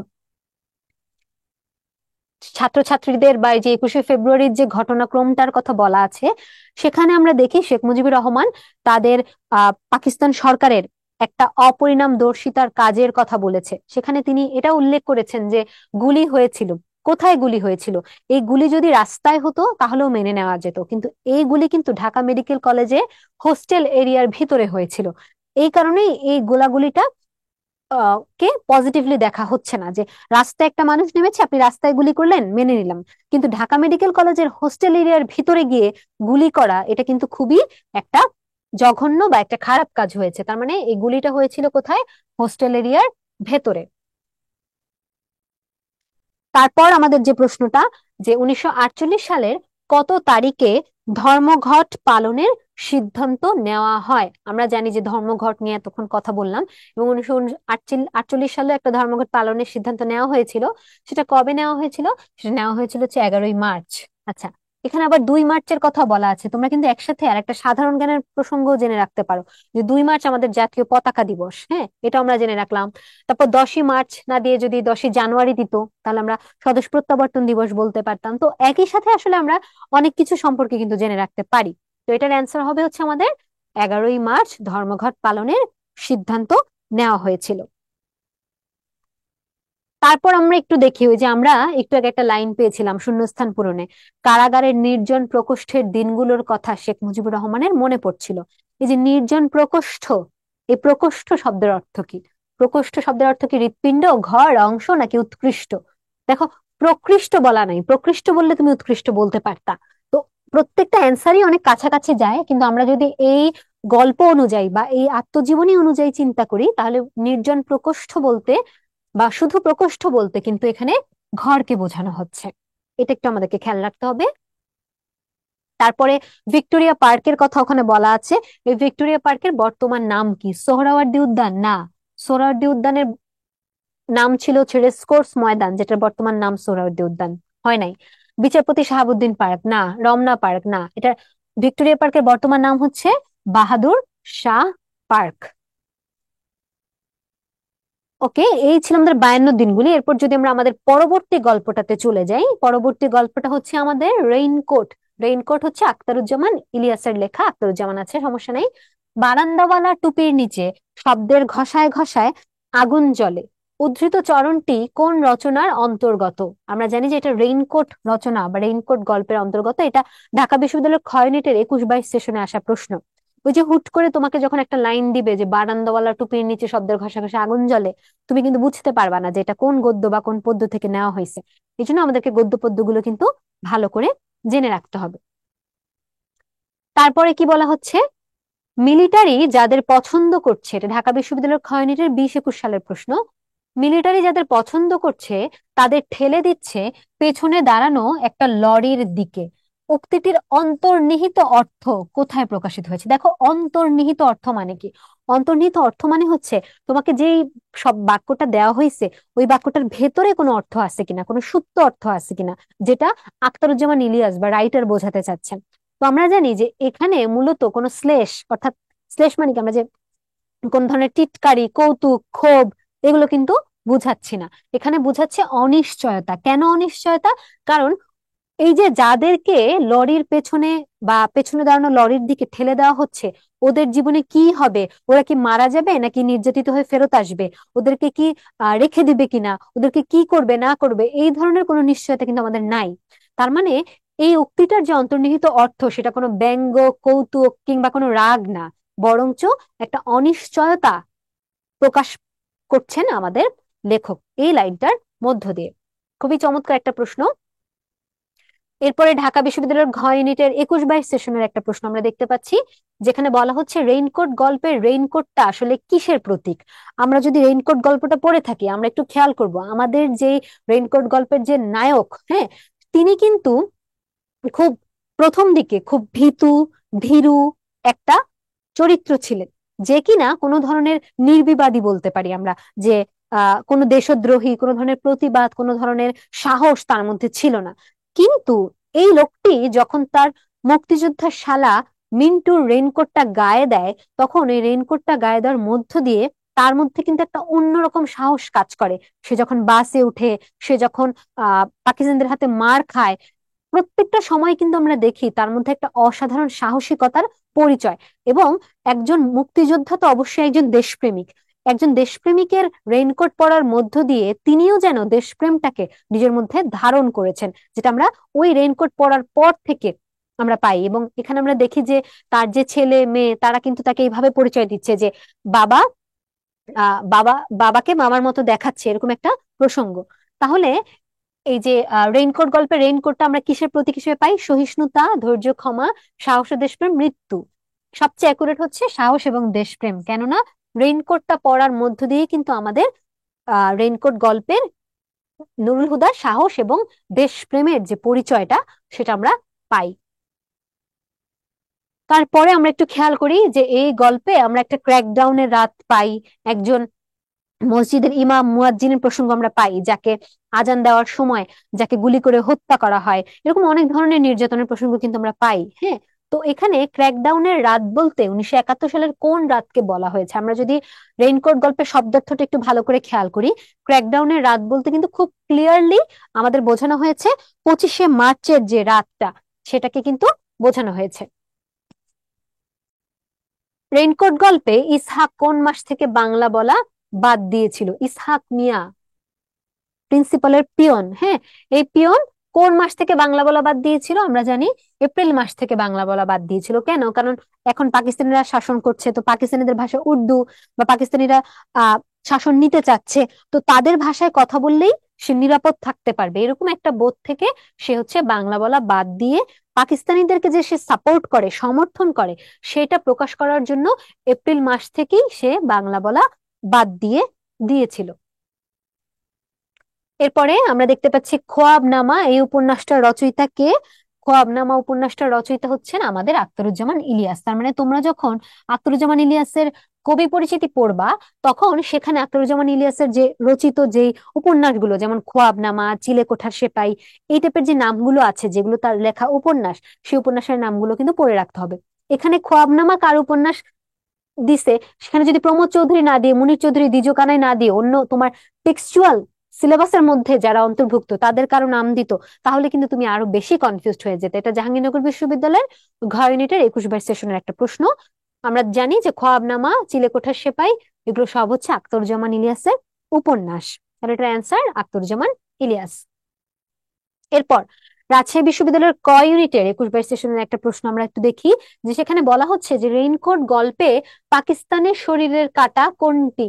আমরা রেইনকোট গল্পটা যখন পড়েছি তখন আমরা দেখি যে পাকিস্তানিরা যেখানেই যায় ওদের প্রথম কাজ হচ্ছে শহীদ মিনার উড়িয়ে দেওয়া, এরকম একটা প্রসঙ্গ, এরকম একটা কথা কিন্তু ছিল। কেন শহীদ মিনার উড়িয়ে দিচ্ছে? ওরা মানুষ মারতেছে, বাড়িঘর পুড়ায় দিচ্ছে, বাজার পুড়ায় দিচ্ছে, সবকিছু করতেছে, কিন্তু এই শহীদ মিনারটাকে তারা পরিচয় দিচ্ছে এভাবে যে পাকিস্তানের শরীরের কাটা। কেন? কারণ আমরা যদি শহীদ মিনারের ঘটনাটা দেখি, এই শহীদ মিনার নির্মিত হয়েছিল কিন্তু আমাদের ভাষা আন্দোলনের প্রেক্ষাপটে। ওই ভাষা আন্দোলনটাও কিন্তু এই পাকিস্তানিদের বিরুদ্ধেই আমাদের একটা আন্দোলন ছিল। তাহলে শহীদ মিনার, মুক্তিযুদ্ধ দুইটাই কিন্তু এই পাকিস্তানিদের বিরোধিতা করে বা পাকিস্তানিদের বিরুদ্ধে। এই জন্য পাকিস্তানের শরীরের কাটা বলতে এখানে কোনো গেরিলা যোদ্ধাকে বোঝানো হচ্ছে না, নুরুল হুদাকেও বোঝানো হচ্ছে না, রেইনকোটকেও বোঝানো হচ্ছে না, বোঝানো হচ্ছে শহীদ মিনারকে। এটা খুবই গুরুত্বপূর্ণ একটা প্রসঙ্গ, এটা আমাদেরকে মাথায় রাখতে হবে। এরপরে আমরা একটু খেয়াল করি স্টেটমেন্ট, এই শব্দের বাংলা পরিভাষা কোনটি? আমরা যখন বিভিন্ন বিশ্ববিদ্যালয়গুলোতে পরীক্ষা দিতে যাব, সেখানে আমরা বাংলা এবং ইংরেজি দুটো জায়গায় আমরা বিভিন্ন ধরনের ভোকাবুলারির সম্মুখীন হই, যে অমুক শব্দের বাংলা পরিভাষা কি, অমুক শব্দের ইংরেজি পরিভাষা কি। এবং আমরা যখন মানব কল্যাণ সলভ করছিলাম তখনও কিন্তু আমরা অনেকগুলো ইংরেজি শব্দের বাংলা পরিভাষা পেয়েছি। ঠিক একই রকম এই রেইনকোট গল্পের স্টেটমেন্ট শব্দটার বাংলা পরিভাষা আমাদের কাছে জানতে চাওয়া হয়েছে। স্টেটমেন্টের বাংলা পরিভাষা পদক্ষেপ, আলোচনা, বিবরণ নাকি সূচি? এটার বাংলা পরিভাষা হচ্ছে বিবরণ। যে স্টেটমেন্ট কি, যে এই বিষয়ে তোমার বিবরণ কি, তোমার কি বলার আছে এটা ব্যাখ্যা করো।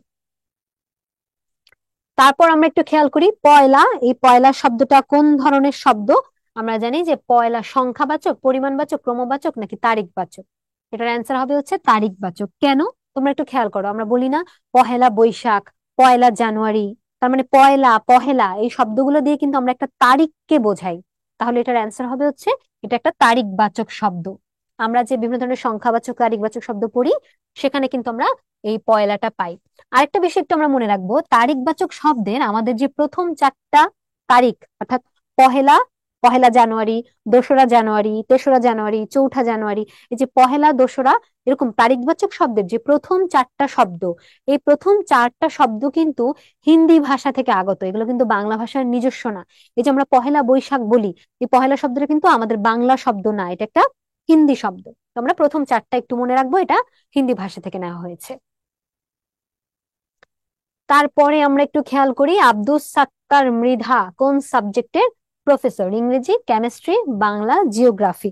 আচ্ছা, আমরা দেখি যে আমাদের যে পিয়ন, সে পিয়ন বলে যে আব্দুস সাত্তার মৃধা কা ঘর জানে হোগা, মানে আব্দুস সাত্তার মৃধার ঘরে যাইতে হবে।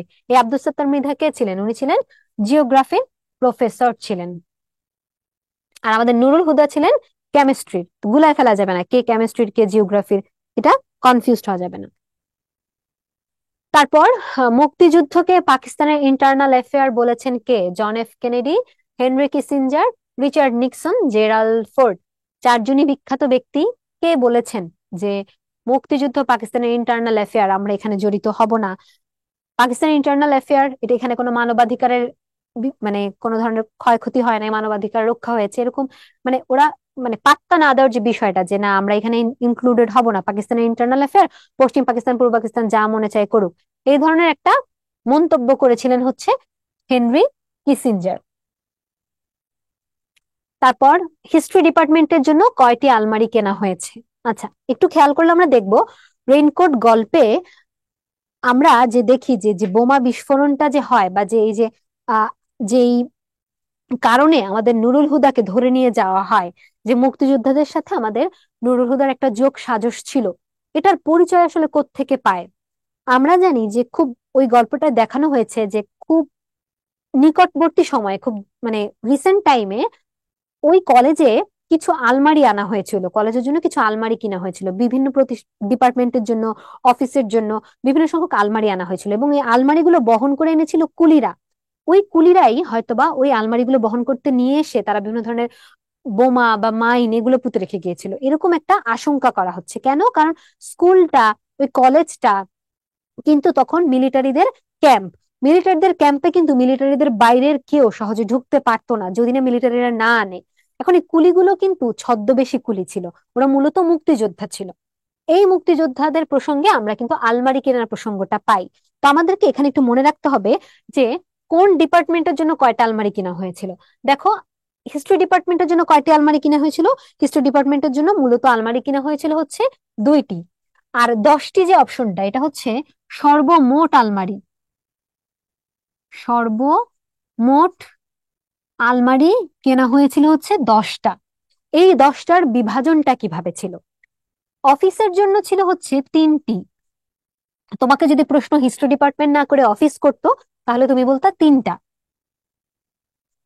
অফিসের জন্য আলমারি কিনা হয়েছিল হচ্ছে 3টি। তারপর হিস্ট্রি ডিপার্টমেন্টের জন্য কিনা হয়েছিল 2টা।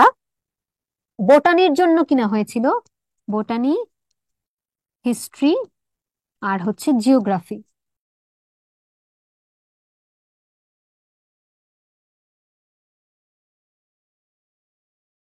এটা এদের জন্য কিনা হয়েছিল 2টা 2টা করে, অর্থাৎ এখানে 2টা, এখানে 2টা, এখানে 2টা, 2 4 6 7 8 9, আর হচ্ছে একটা। এই একটা কোন ডিপার্টমেন্টের জন্য কিনা হয়েছিল? ইংরেজির জন্য। তার মানে এই কলেজের যে বিভিন্ন ধরনের ডিপার্টমেন্ট গুলো ছিল, যে বিভাগগুলো ছিল, সেই বিভাগগুলোর জন্য 10টা মোট আলমারি কেনা হয়েছিল। যে 10টার মধ্যে 3টে ছিল অফিসের জন্য, 2টা করে ছিল বোটানি, হিস্ট্রি এবং জিওগ্রাফির জন্য, টোটাল 9টা। আর যে একটা আলমারি, সেটা কিনা হয়েছিল ইংরেজি বিভাগের জন্য। তো আমরা যখন পড়বো যে কয়টা আলমারি কিনা হয়েছে, তখন কিন্তু আমাদেরকে এই সমীকরণটাও মাথায় রাখতে হবে যে কার জন্য কয়টা ছিল। আমাদের পড়ার ডেপথটা, পড়ার যে গভীরতাটা, সেটা কিন্তু ঠিক এরকম হবে, যে যাতে আমি সর্বমোট কয়টা, কোনটার জন্য কয়টা, এটাও আমি বলতে পারি। ঠিক এইভাবে কিন্তু আমাদেরকে আসলে গদ্য পদ্যগুলো পড়তে হবে। তারপরে বলছে সিংহাসন, এই শব্দটি কোন সমাস? আবারও আমাদের সমাস থেকে একটা প্রশ্ন। তো সিংহাসন শব্দটা আমরা একটু খেয়াল করি। সিংহাসন শব্দটার ব্যাস বাক্য হচ্ছে সিংহ চিহ্নিত আসন। দেখো, সিংহাসন শব্দটা কিন্তু রেইনকোট গল্প থেকে নেওয়া হচ্ছে। রেইনকোট গল্পে সিংহাসন মার্কা চেয়ারে বসে থাকা, এরকম একটা কথা কিন্তু ছিল। আচ্ছা, তো এই সিংহাসন শব্দটার ব্যাস বাক্য হচ্ছে সিংহ চিহ্নিত আসন। এটা হচ্ছে আমাদের পূর্বপদ,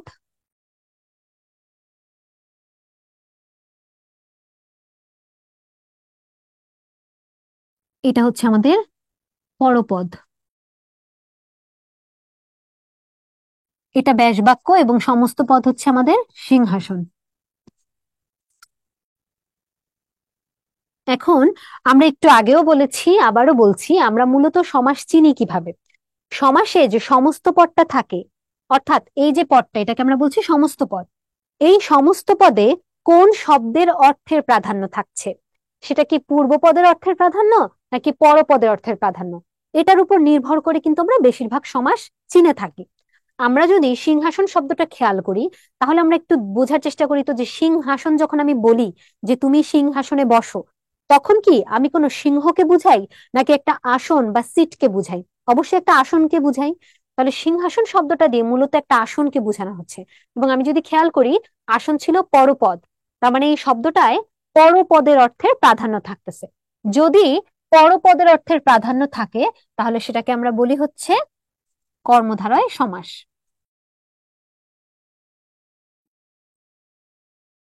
পরপদের অর্থের প্রাধান্য।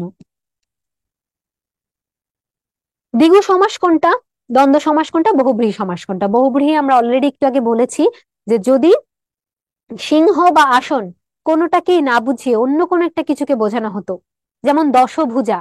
দশভুজা শব্দটায় দশকেও বুঝায় না, ভুজা অর্থাৎ বাহু বা হাতকেও বুঝায় না, দেবী দুর্গাকে বুঝায়। এই যে পূর্বপদ পরপদ কোনোটাকেই না বুঝিয়ে অন্য একটা পদকে বুঝানো, এরকম যদি হতো তাহলে আমরা বলতাম বহুব্রীহি।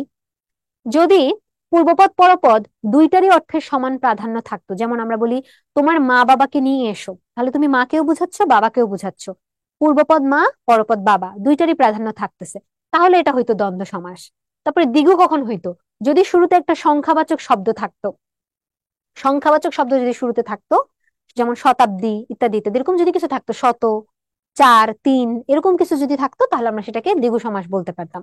তো যেহেতু পরপদের অর্থের প্রাধান্য পাচ্ছে সিংহাসন শব্দটায়, তাই সিংহাসনকে আমরা বলতেছি এটা একটা কর্মধারয় সমাস। এই হচ্ছে আমাদের আজকের ক্লাসের টোটাল 100টা বাংলা, আমাদের যে ইন্টারমিডিয়েটের সিলেবাসের যে গদ্য অংশটা আছে, সেই গদ্য অংশ থেকে আমরা 100টা এমসিকিউ, যেগুলো বিগত সালগুলোতে বিভিন্ন বিশ্ববিদ্যালয়ের ভর্তি পরীক্ষায় এসেছে, সেগুলো এবং সেই সাথে প্রাসঙ্গিক করে আরো কিছু এমসিকিউ মিলিয়ে এবং অপশন সহকারে, আমরা আসলে 100টা বলছি কিন্তু আসলে আমরা আলোচনা করেছি কিন্তু এর থেকে অনেক অনেক বেশি এমসিকিউ। তো এই হচ্ছে আমাদের উদ্ভাসের পক্ষ থেকে তোমাদের জন্য গদ্য বিষয়টার উপর, তোমাদের যে বাংলার যে গদ্য অংশটা থেকে যে এমসিকিউ গুলো আসে, এই গদ্য অংশের জন্য একটা প্রস্তুতি সহায়তামূলক সাজেশনমূলক একটা ক্লাস। আশা করি ক্লাসটা তোমাদের সবার অনেক উপকারে আসবে।